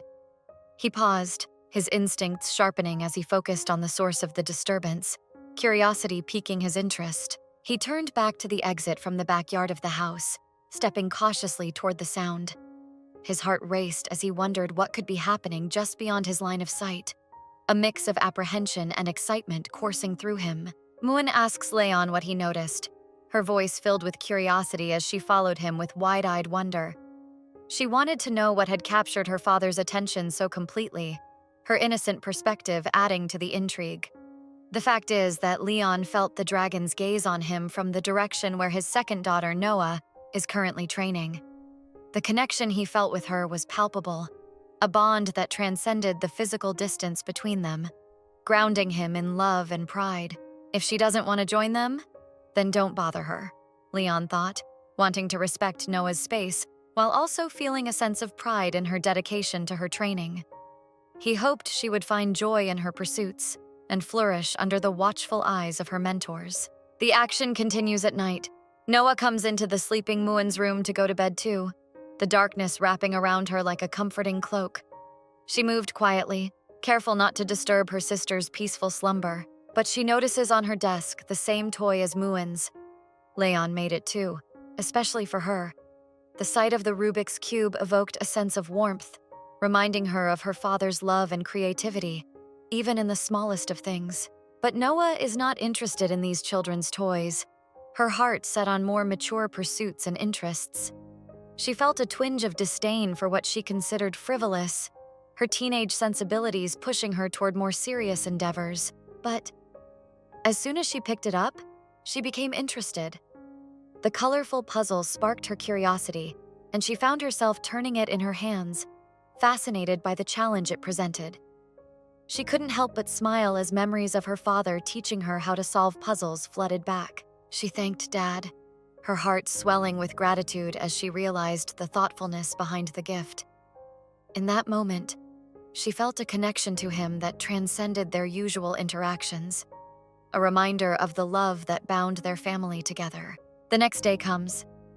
Lately, Muin has noticed that Noah often hides something in a box and does not tell anyone about it, her curiosity piqued by her sister's secretive behavior. Muin felt a mix of intrigue and concern, wondering what could be so important that Noah felt the need to keep it hidden. When Noah left, Muin decided to see what was inside this box, her adventurous spirit guiding her as she sought to uncover the mystery that had captured her attention. She tiptoed into Noah's room, her heart racing with excitement and a twinge of apprehension. There she found Leon's Rubik's Cube, fragments of Leon's black and gold armor, and letters written by Leon. It seems that everything in this box is somehow connected with her dad, Leon, each item telling a story of love, protection, and the legacy he had built for his family. Muin understood. It turns out that Noah treats Dad very well, her heart swelling with pride as she recognized the bond her sister shared with their father. At that moment, someone appeared behind Muin, interrupting her thoughts. Noah took the box from Muin and asked Muin not to peek, her tone protective as she safeguarded the secrets contained within. Muin felt very ashamed, caught in the act of curiosity and discovery, realizing that some mysteries were meant to remain hidden, even from those she loved. The captivating narrative continues to unfold at the prestigious Academy of the Holy Spirit, a revered institution known for its rich history and esteemed reputation in nurturing young dragons. This academy stands as a beacon of hope and excellence, drawing in the most promising talents from across the realms. The Academy firmly believes that regardless of whether the focus is on asexual oviposition or the more traditional method of live births within a dragon couple, the only environment conducive to raising a qualified young dragon is one rooted in a harmonious and loving family. Such an atmosphere not only upholds the noble ideals of dragons, but also fosters their growth in a safe and encouraging setting. Hence, the Academy is selective, accepting only those students who come from families that embody these values. To manifest this ideal image of unity and family, the Queen of the Silver Dragons made a thoughtful decision to take a leisurely walk with her entire family. They planned to capture this precious moment with a family photo in the enchanting Sky City, a place where the clouds touch the ground and magic fills the air. As they strolled through the vibrant city, they noticed many dragons soaring gracefully overhead, their majestic wings gliding effortlessly against the backdrop of a stunning azure sky. The sight was breathtaking, a true testament to the beauty of dragonkind. Amidst the excitement, Leon, the father, heroically caught Muin, his daughter, as she was gleefully sliding down from a considerable height. Standing to the side was Noah, his son, visibly upset and filled with jealousy at the attention Muin was receiving from their father. In her innocent enthusiasm, Muin eagerly suggested that Dad transform into a dragon. She was filled with anticipation and curiosity, yearning to witness her father's remarkable transformation into a magnificent creature. Leon smiled at her request, but with a hint of resignation. He knew that his skills were primarily focused on dragon slaying rather than the art of transformation, making it difficult for him to fulfill her wish. Noah, still standing off to the side, chimed in with an annoyed tone, highlighting the fact that their father simply couldn't turn into a dragon, pointing out the very essence of the situation. Leon felt a pang of offense at his son's blunt remark. His gaze shifted to Rosweis, his partner, who stood beside him, offering silent support amidst the banter. Understanding the underlying tension, Rosweis explained to the children that their father's body had not fully recovered from the ordeal he had faced, thus preventing him from transforming into a dragon just yet. Muin, with her tender heart, wished for her father's swift recovery, hoping that soon he would be able to show them the wonders of his dragon form. Rosweis, sensing the need to shift the mood, encouraged everyone to venture into the city, reminding them that they still had much to explore and accomplish during their visit. As they wandered through the bustling streets, people were taken aback when they caught sight of the dragons. The sight of such majestic creatures flying freely amidst the cityscape was a rarity, leaving onlookers in awe. Leon felt a tremor run through him at the sight of so many dragons surrounding him. Since awakening from his lengthy coma, this was the first occasion where Leon had encountered such a significant number of dragons in one place. As a seasoned dragon slayer, the instinct to battle surged within him, making it challenging to restrain his natural instincts when faced with what he perceived as enemies. Observing his discomfort, Rosweis speculated that perhaps Leon was feeling fear in the presence of so many dragons. In a moment of irritation, Leon vehemently declared that he was not afraid but rather quite delighted, even though deep down, the truth was quite the opposite. His keen eyes scanned the skies and soon spotted dragons he had long desired to hunt, their wanted posters still fresh in his memory. A wave of temptation washed over Leon as he began to mentally torture himself with the thought that if he could eliminate these dragons, he would earn a substantial reward, bringing in a fortune. Rosweis and their family eventually entered a lavish gallery, filled with enchanting artwork and breathtaking views. They were promptly greeted by attentive servants, who welcomed them warmly and guided them through the exquisite establishment. The family was shown an abundance of photographs featuring dragons in various poses and settings, showcasing their grandeur and elegance. Leon found himself puzzled as he questioned the purpose of visiting a gallery that primarily focused on taking pictures. He realized that while the dragon royal family could command respect among their own kin, the dragons residing in the heavenly city were not bound to any particular tribe, making the situation all the more complex. As they continued their conversation, it became evident that the status of Rosweis, the queen, was somewhat overestimated among the inhabitants. These words struck a nerve, causing Rosweis to feel insulted, leading her to swiftly step on Leon's foot with her sharp heel. Regardless of the circumstances, It was clear that Roswitha held a higher social standing than Leon, a fact that both of them were acutely aware of. The family soon arrived at the studio of a professional photographer, who greeted them with immense respect, understanding the significance of their visit. Curiously, the photographer inquired about the absence of Leon's tail, to which Roswitha humorously replied that her husband simply disliked his tail and had chosen to conceal it beneath his suit for the day. Earlier, Roswitha had suggested that Leon wear a fake tail to complement his appearance, but he had firmly rejected the idea, preferring to remain true to himself. The photographer then invited Roswitha to the fitting room, encouraging her to select the most exquisite clothing for the upcoming photo session. Time passed, and Muin and Noah excitedly tried on new dresses, twirling in front of the mirrors, absolutely enamored with their elegant attire. Leon took the opportunity to change his outfit as well. He emerged wearing a striking suit that accentuated his features and complemented the overall family aesthetic. Even the photographer was taken aback by Leon's polished appearance, momentarily speechless at how dashing he looked. Leon decided to seek Noah's opinion on his new look, curious to hear what his son thought. Noah enthusiastically replied that Leon indeed looked very handsome, a compliment that brought a smile to his father's face. Leon, feeling proud, observed that his children were donned in the most adorable dresses, their joy radiating as they admired themselves in the mirror. Suddenly, Roswitha emerged from behind the fitting room curtains, adorned in a stunning new dress crafted in dark colors, accentuated by a delicate necklace that shimmered around her neck. Leon was momentarily stunned by Roswitha's beauty. She looked absolutely enchanting, leaving him momentarily speechless. A wave of embarrassment washed over him, making him feel slightly self-conscious in comparison to her elegance. If only Leon had the confidence that would come with a tail, he mused. It would enhance his presence. But he was resolute in his decision not to wear one under any circumstances. Muin and Noah were already engaging in the photo session, joyfully posing for the camera, while their parents remained off to the side, soaking in the moment. The photographer called for Leon and Roswitha to step into the frame, eager to capture the entire family together. Leon hesitated, expressing his reluctance to take pictures, but he ultimately knew he had to join them for the sake of family unity. The whole family gathered together for the shot, forming a beautiful tableau that radiated warmth and love. The resulting photograph turned out to be a stunning representation of their bond, encapsulating a moment that they would cherish forever.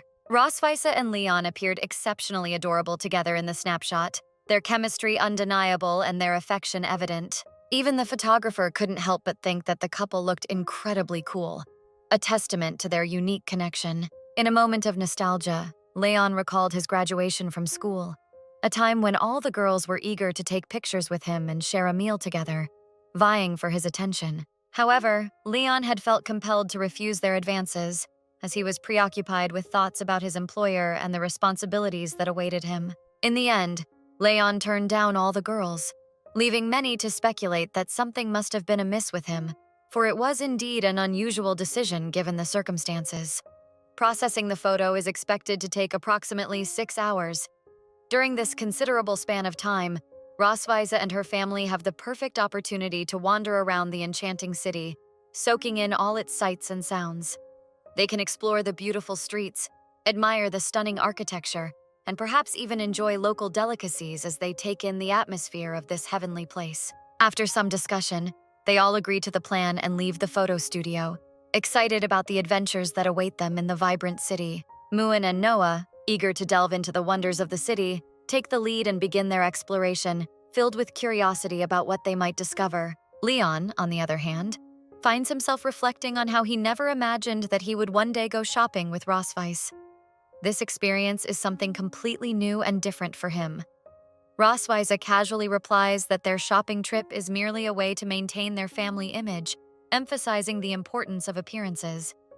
Meanwhile, Noah has been dedicating herself to preparing for her entrance exams for the past month, so Roswitha believes it's essential to take a break and enjoy some leisure time together. Suddenly, while they are walking, Muin spots a beautifully crafted bear in a nearby shooting gallery. He is immediately captivated by it and can't take his eyes off the adorable toy. Roswitha and Leon notice Muin's fascination with the bear and share a knowing glance, understanding his desire to have it. Noah, determined to get the bear for Muin, steps up to the shooting gallery and tries her best to hit the target. but unfortunately, she misses, leaving her feeling disappointed. Leon approaches the shooting gallery, intrigued by the presence of such an attraction in the city. He hadn't expected to find a game like this in such a lovely place. Noah's disappointment is palpable as she reflects on her failed attempt to hit the target, wishing she could have done better. The bullets used in the game are made from magical energy, which requires precise control over that energy. This can be a challenging task for young Noah, who is still learning. On the other hand, Leon finds the whole concept quite familiar and is comfortable with the mechanics of the game. The owner of the shooting gallery, noticing Leon's interest, invites him to play. He explains that if Leon can knock down all the targets in 10 shots, he will win a couple of toys that both Noah and Muin have shown a keen interest in. This man is known for enticing children to participate in the game, hoping to earn a little extra money from their parents later on. Leon turns to the girls and asks if they truly want those bears, wanting to gauge their interest. They respond somewhat hesitantly, claiming they don't really want them, but Leon can see through their modesty and realizes that they genuinely desire the toys. Without hesitation, Leon asks the man for 10 shots, which Roswitha must pay for. This catches Roswitha off guard, as she hadn't anticipated being put on the spot like this. Leon hasn't picked up a toy gun in quite some time. The last occasion was back during his studies at the academy, and he feels a bit rusty but also excited. Taking a deep breath, Leon prepares himself for the challenge ahead, focusing on the task at hand. However, it soon becomes clear that the man running the game is a bit of a trickster. He has tampered with the gun in such a way that makes it exceedingly difficult to hit any targets, regardless of one's shooting skills. Surprisingly, when Leon starts shooting, he hits the targets one after another with impressive accuracy. The man running the game is taken aback by this unexpected turn of events. For his first shot, Leon merely tested the sight, but he was astonished to find that he hit the target, which raised his confidence for the subsequent shots. Muin and Noah cheer for their dad, filled with joy at his unexpected success. The man begrudgingly hands over the promised prizes to Leon, while secretly hoping he will leave the stand soon, not wanting to deal with the embarrassment of losing. Leon, in a moment of generosity, distributes the toys to the delighted children, who express their sincere gratitude and happiness to him for winning them. Roswitha reflects on Leon's character. She believes he often seems out of sorts, but when he becomes serious, he possesses a unique charm that draws people in. Leon glances at Roswitha and she seems puzzled by his focused demeanor, not quite understanding his intentions. A little girl, the daughter of a peculiar woman, spots the toys and, pointing at Roswitha's family, exclaims that she wants the same bears, adding a touch of innocence to the scene. As time goes by, they manage to win yet another bear, this one significantly larger than the first, much to their delight. When Leon returns to the game owner to purchase 10 more shots, he notices the man looking rather pitiful, which amuses Leon greatly. Roswitha can't help but think that spending time on such a trivial children's game seems foolish. Nonetheless, since they made the effort to venture into the city, she believes it's important to fully enjoy the experience. Leon, on the other hand, doesn't quite understand why Roswitha is dissatisfied. He wonders if it's so wrong to return home from their outing with something tangible, rather than empty-handed. While Roswitha considers the bears to be mere tasteless food that doesn't satisfy hunger, she admits that when they are transformed into toys, they take on a certain cuteness that is hard to resist. Roswitha then makes a request to Leon, asking him to come to her room after dinner, hinting at something more personal between them. Some time passes and the evening unfolds quietly. As night falls, a tranquil atmosphere envelops the home, and darkness begins to settle in. Leon walks down the hallway of the house, deep in thought. He reflects on the events of the day and considers that if he ends up alone with Roswitha, something significant might happen between them. He contemplates for a long moment, feeling a sense of awkwardness at the thought of going into her room now. He worries about what might transpire, especially if things don't go as planned, and how that could affect their relationship for an entire week. Nevertheless, Leon makes a silent promise to himself that he will hold on and see where this leads, determined to face whatever comes his way. As he approaches Roswitha's room, he notices that the door is slightly ajar, which piques his curiosity. Stepping inside, he discovers that the room is empty, with no sign of Roswitha.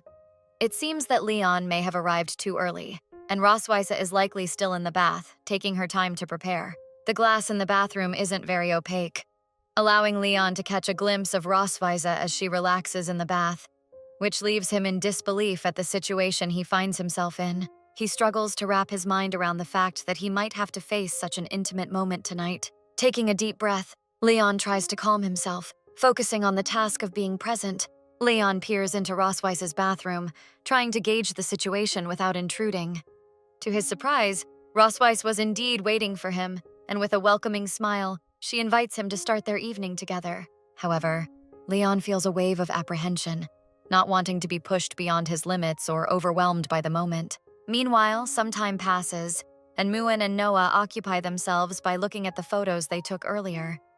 They excitedly comment that Roswitha and Leon make a wonderful couple, their voices filled with innocent admiration. As Leon continues to take in the moment, he notices a small note attached to one of the photos. Its presence captures Roswitha's attention as well. The note reads, "May the silver light always shine in the eyes of the one you love," a heartfelt sentiment that resonates with both of them. Despite the sweetness of the note, Roswitha and Leon find themselves feeling a bit embarrassed, as they are not ready to confess their feelings for each other just yet. After a brief moment, they decide to return to the photo studio to have the photo replaced, hoping to remove the note that has drawn their attention and stirred their emotions. Roswitha looks at Leon with a curious expression on her face, clearly interested in what he has to say. She asks him where he would prefer to carry out their plans. She thoughtfully considers the options available and presents him with two distinct choices: the cozy and inviting living room, which feels warm and comfortable, or the balcony, which offers a lovely view of the surroundings but might feel a bit exposed and vulnerable.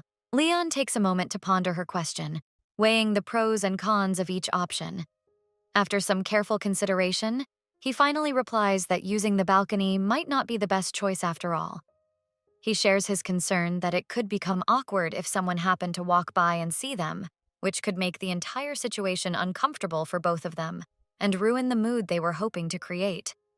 Taking Leon's concerns into serious consideration, Roswitha nods thoughtfully in agreement with his reasoning. She recognizes that the living room would likely provide a more suitable and private atmosphere for them to go ahead with their plans. It feels like a safe space where they can both relax and focus without the fear of being interrupted or seen by others. Leon feels a sense of relief wash over him as Roswitha agrees with his suggestion. He smiles slightly, glad that they have come to a mutual understanding about where they should proceed with their plans. There is a sense of comfort in knowing they both feel good about the choice they have made. With a sigh of resignation, Leon flops down onto the sofa, appearing a bit lost in thought. He sinks into the plush cushions, feeling the weight of the situation on his shoulders. Roswitha watches him with a blend of curiosity and concern, feeling slightly puzzled about his sudden movement and what he is trying to convey by it. Leon suddenly feels a rush of embarrassment wash over him. He realizes that he may have completely misunderstood the intentions behind Roswitha's question and what she was truly asking of him in this moment. The realization makes him feel awkward and uncertain about how to proceed, causing him to fidget slightly on the couch. In an attempt to lighten the atmosphere and relieve some of the tension, Roswitha addresses Leon as a gentleman, offering him a compliment on his character. She remarks that he seems somewhat unhappy, which adds a layer of concern to her words. With a gentle smile, she suggests that perhaps tonight isn't the right evening for their original plans after all, and proposes that they could postpone this lesson for another time when the mood is better suited for it. Intrigued by her suggestion, Leon leans forward slightly, his interest piqued. He asks Roswitha what it is that she truly wants at this moment, sensing that there is something deeper on her mind that she wishes to discuss. His curiosity grows, and he hopes to understand her feelings better.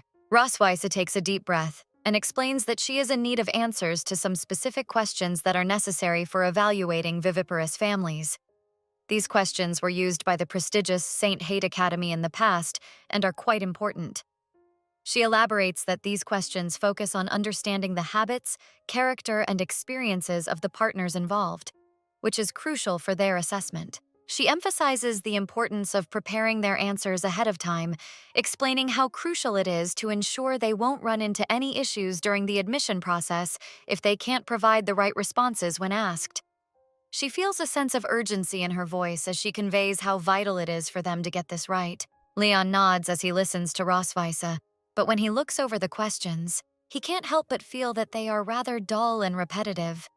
He thinks they resemble the monotonous questionnaires that are designed to assess understanding between partners, making him feel a bit bored. As they go through the answers together, Leon discovers something interesting. Rosweise's favorite color is black, a choice that he finds intriguing. Meanwhile, he reveals that his own favorite color is silver, which creates a slight moment of connection between them as they both share personal details. In that moment, they share a brief exchange of glances, looking into each other's eyes and feeling a sense of understanding. Their eye contact carries a lot of meaning, and they both cherish the connection they are building in this moment. They both consider this coincidence of their favorite colors as something significant, even if it may seem trivial. It adds a layer of intimacy to their interaction, making them feel like they are learning more about each other. Rosweise, feeling playful, suggests they check how well they really know each other. She challenges Leon to see if he can accurately answer questions about her. Leon feels a bit unsure about his abilities, thinking he may not be good enough for this task, but he is willing to give it a try. And so, they decide to go ahead and make it a fun little game. Rosweise and Leon begin to compare their answers to the questions they have each written down. Leon feels a sense of accomplishment as he realizes he has scored more points than he expected, which means he knows the Rosweise queen better than she anticipated. Rosweise is pleasantly surprised by this result. She did not expect Leon to notice even her small habits, like how she prefers to sit comfortably, or how she positions her dragon tail when she relaxes. She realizes that Leon is much more observant than she initially thought. However, Leon does make mistakes in certain areas, which surprises Rosweise. She had assumed he would know more about her preferences and quirks. Rosweise has always been someone who keeps her thoughts and feelings to herself, never really sharing much with others. So, it's understandable that Leon might have gotten some things wrong. She feels a sense of comfort knowing that it's okay to have some misunderstandings. Rosweise takes a moment to reflect on what just happened. She thinks about the nature of their relationship and how they are both learning about each other through this process. Leon notices that Rosweise is looking at him intently, her gaze piercing through him. He wonders if it's because he scored higher than she did, making her feel a bit upset or competitive about it. The thought makes him feel uneasy. In an effort to ease the tension that has suddenly filled the air, Leon tries to comfort Rosweise with kind and reassuring words. He wants her to feel at ease and let go of any negative feelings. For Noah's sake, Leon suggests that Rosweise should try to get to know him better. He believes that taking the time to understand each other more fully could strengthen their bond and alleviate some of the pressure they are both feeling. Rosweise is taken aback by Leon's suggestion and did not expect him to say something so open and vulnerable. His words catch her off guard, and she feels a mixture of surprise and curiosity. The queen then tells Leon not to talk nonsense, her tone playful yet firm. She orders him to write down the correct answers, wanting him to take the task seriously and contribute meaningfully to their conversation. In response to one of the questions, Rosweise writes that Leon has never disappointed her. This unexpected answer surprises her, and she tries to justify it to herself, wondering why she feels such a strong connection to him. With the day before the entrance exam approaching quickly, Rosweise reflects on their progress. After a week of hard work, she realizes that their average score has exceeded 80 points, filling her with a sense of pride. She feels optimistic that if they both achieve the same results on the test, there will be no issues with assessing her family or their future. As Leon leaves the room, Rosweise feels a wave of sadness wash over her. She looks tired and somewhat defeated, feeling the weight of the upcoming exam pressing heavily on her shoulders. Before Leon can completely leave, Rosweise calls out to him, asking him to wait for a moment. She feels that there is more she wants to discuss with him, and she doesn't want him to go just yet. With a hint of vulnerability, Rosweise mentions that there is a bathtub in her room. She tells Leon to come and spend some time with her after he has accepted her offer. It feels like an invitation to share a more intimate moment together. Leon is quite surprised by this unexpected suggestion. He raises an eyebrow, feeling a mixture of curiosity and uncertainty about what Rosweiss is really asking him. Rosweissa encourages Leon to take her advice seriously, wanting him to understand that this moment could be meaningful for both of them. Leon wonders why Rosweissa wants him to wash up in her room. He starts to think that she might have some hidden motives behind her offer, making him feel a bit uneasy about the situation. However, as he observes how nervous Rosweiss has been about the entrance exam lately, he decides that maybe it's okay after all. He figures that she might just be seeking comfort and companionship during this stressful time. As he heads to the bathroom, Leon tries to relax and enjoy the moment, allowing himself to embrace the unusual situation they find themselves in. He finds that he actually likes everything about the setup: the intimate atmosphere, the warmth in the air, and the unique bond they are forming through their shared experiences. Suddenly, he hears footsteps approaching. He realizes that it's Rosweissa coming towards him, and his heart races a little at the thought of her being so close. Rosweiss explains that she has been feeling a lot of pressure lately due to the upcoming exam and wants to talk about it. Her voice is soft and sincere, conveying her desire to share her feelings. Leon feels his throat tighten, almost croaking as he tries to respond. He struggles to find the right words to comfort her, feeling the weight of her emotions pressing down on him. He doesn't really want to deal with the situation right now, and attempts to convince himself that he can handle it. He tries to push down his own feelings of unease. Rosweissa thinks that by sharing her pressure with Leon, it might become easier for her to bear.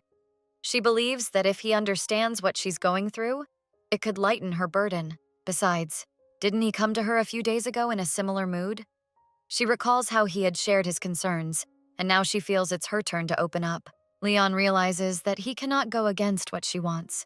He understands that Rosweissa is seeking support and comfort, and he wants to be there for her. Finally, Rosweissa steps into Leon's bathtub, making the moment feel even more significant.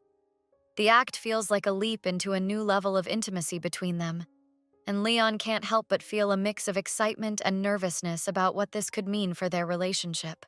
The long-awaited day of the entrance exam for St. Haight Academy has finally arrived, filled with a mix of excitement and anxiety that hangs in the air. Families gather outside the grand entrance, their hopes and dreams intertwined with the fate of their young ones.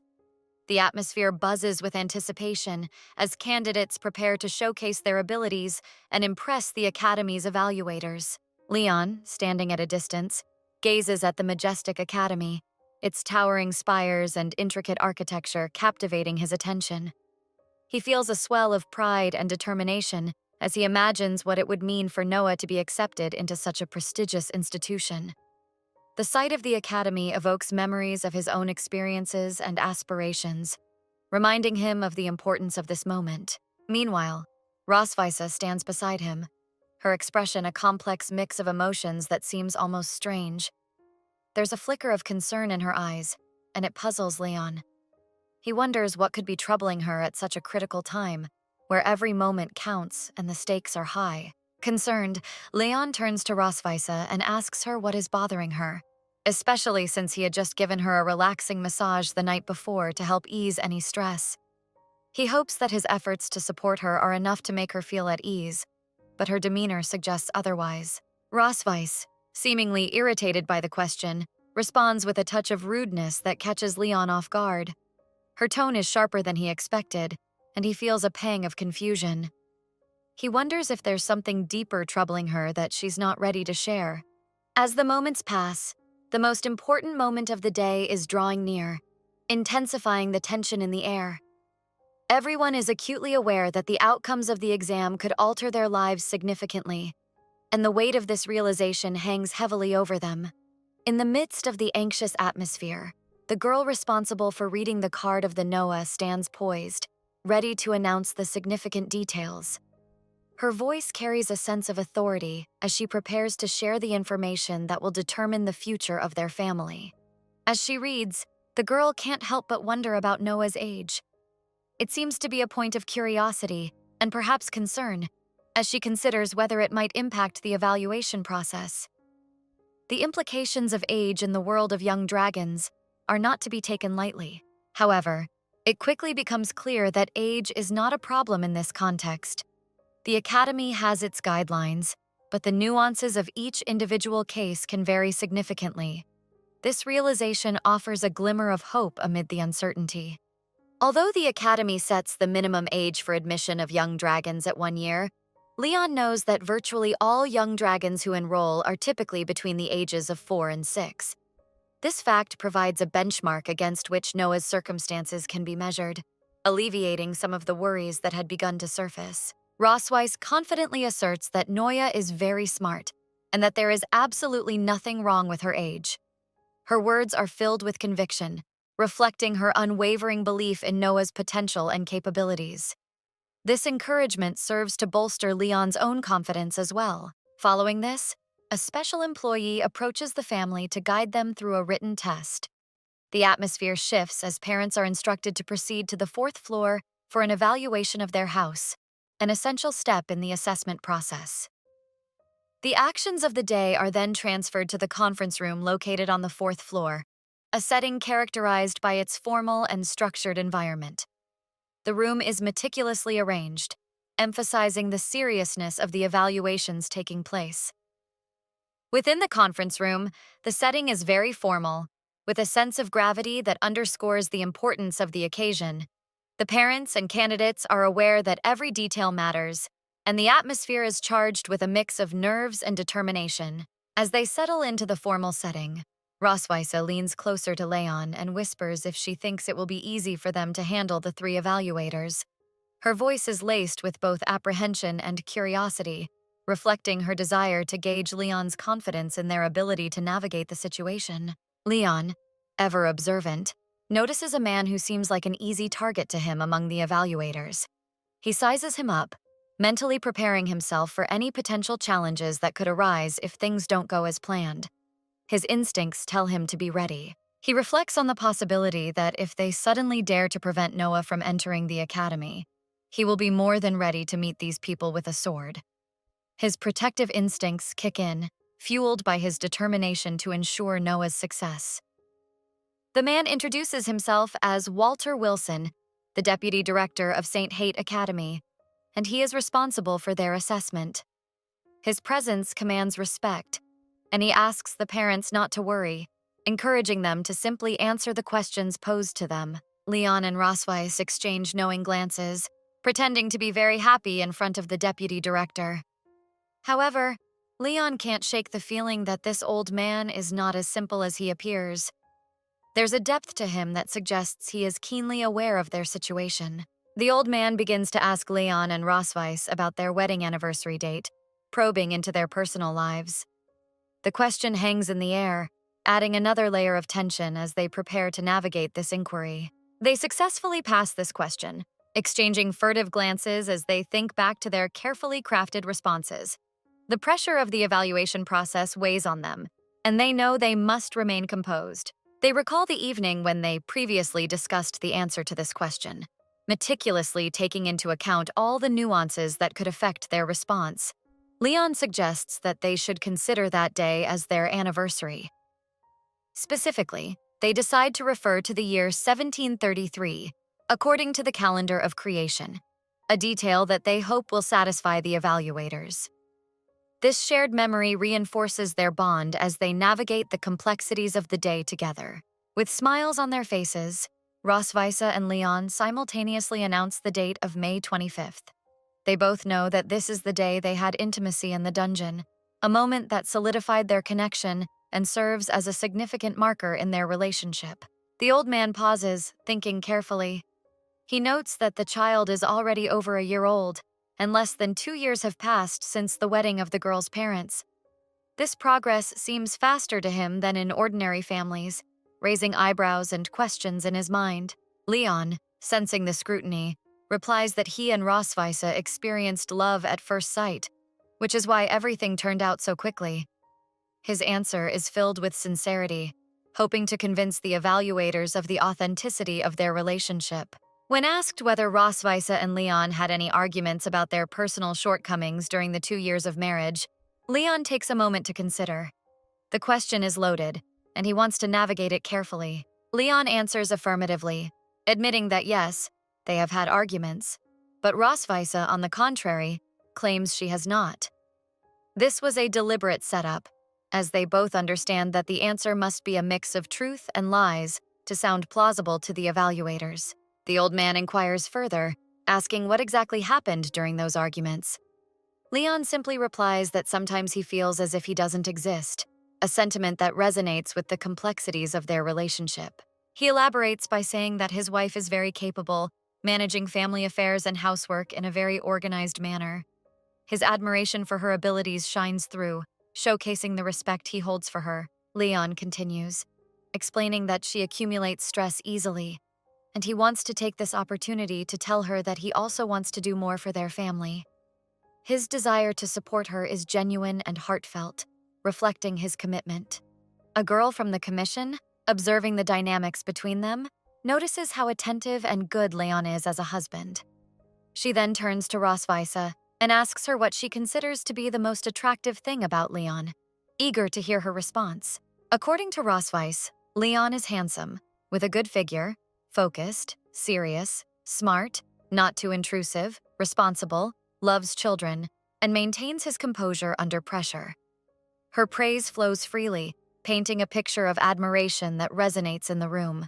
Leon feels pleased to hear such glowing words from Rosweise. A smile appears on his face, but inwardly, he grapples with confusion about whether she is genuinely praising him or subtly trying to offend him with her remarks. Recognizing the moment, Rosweise also seizes the opportunity to tell Leon not to overexert himself.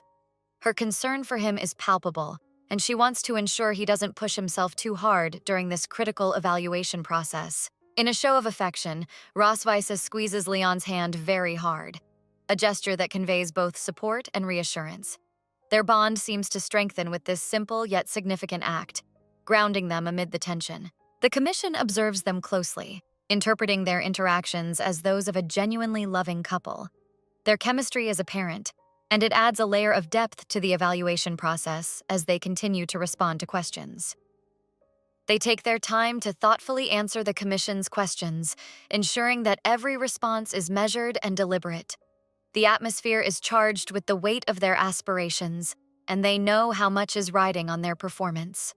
At the end of the commission's questioning, the couple is afforded the opportunity to ask each other an additional question, one that does not require an answer.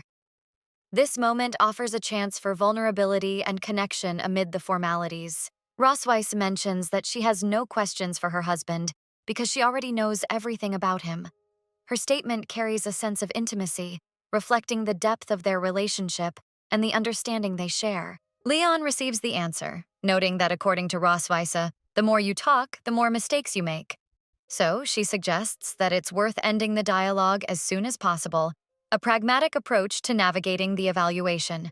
In an unexpected turn, Leon asks if Rosweise liked the teddy bear he had given her, a question that seems out of place amidst the seriousness of the proceedings. He hopes to lighten the mood, even if just a little. Rosweise is surprised by this kind of question, as it has nothing to do with identity or resentment. Leon's thoughts always manage to surprise her, and she appreciates his ability to bring a different perspective to the situation. She replies that she really likes the teddy bear, affectionately referring to it as this fire. The playful banter between them softens the atmosphere, allowing them to connect on a more personal level amid the formal evaluations. Leon reassures her that everything is in perfect order, his tone calm and confident. He wants to instill a sense of reassurance in Rosweise, reminding her that they are in this together and that they will navigate the challenges ahead. Finally, they are informed that the test is over. The evaluation results will be sent to the Silver Dragon Castle via dragon mail in a few days, leaving them with a sense of anticipation for what lies ahead. Several days pass, and Mu-young notices the dragon mail arriving. He eagerly informs his sister about it, excitement bubbling over as he realizes that the moment of truth is finally approaching for their family. After a while, the family gathers around the table, their hearts racing as they prepare to look at what is written in the letter together. The air is thick with anticipation, each family member sharing in the collective hope for good news. As they open the letter, it reveals that Noah has been successfully accepted into the academy and is asked to report in 3 days. The news is met with cheers and joy, a moment of triumph that feels hard-earned.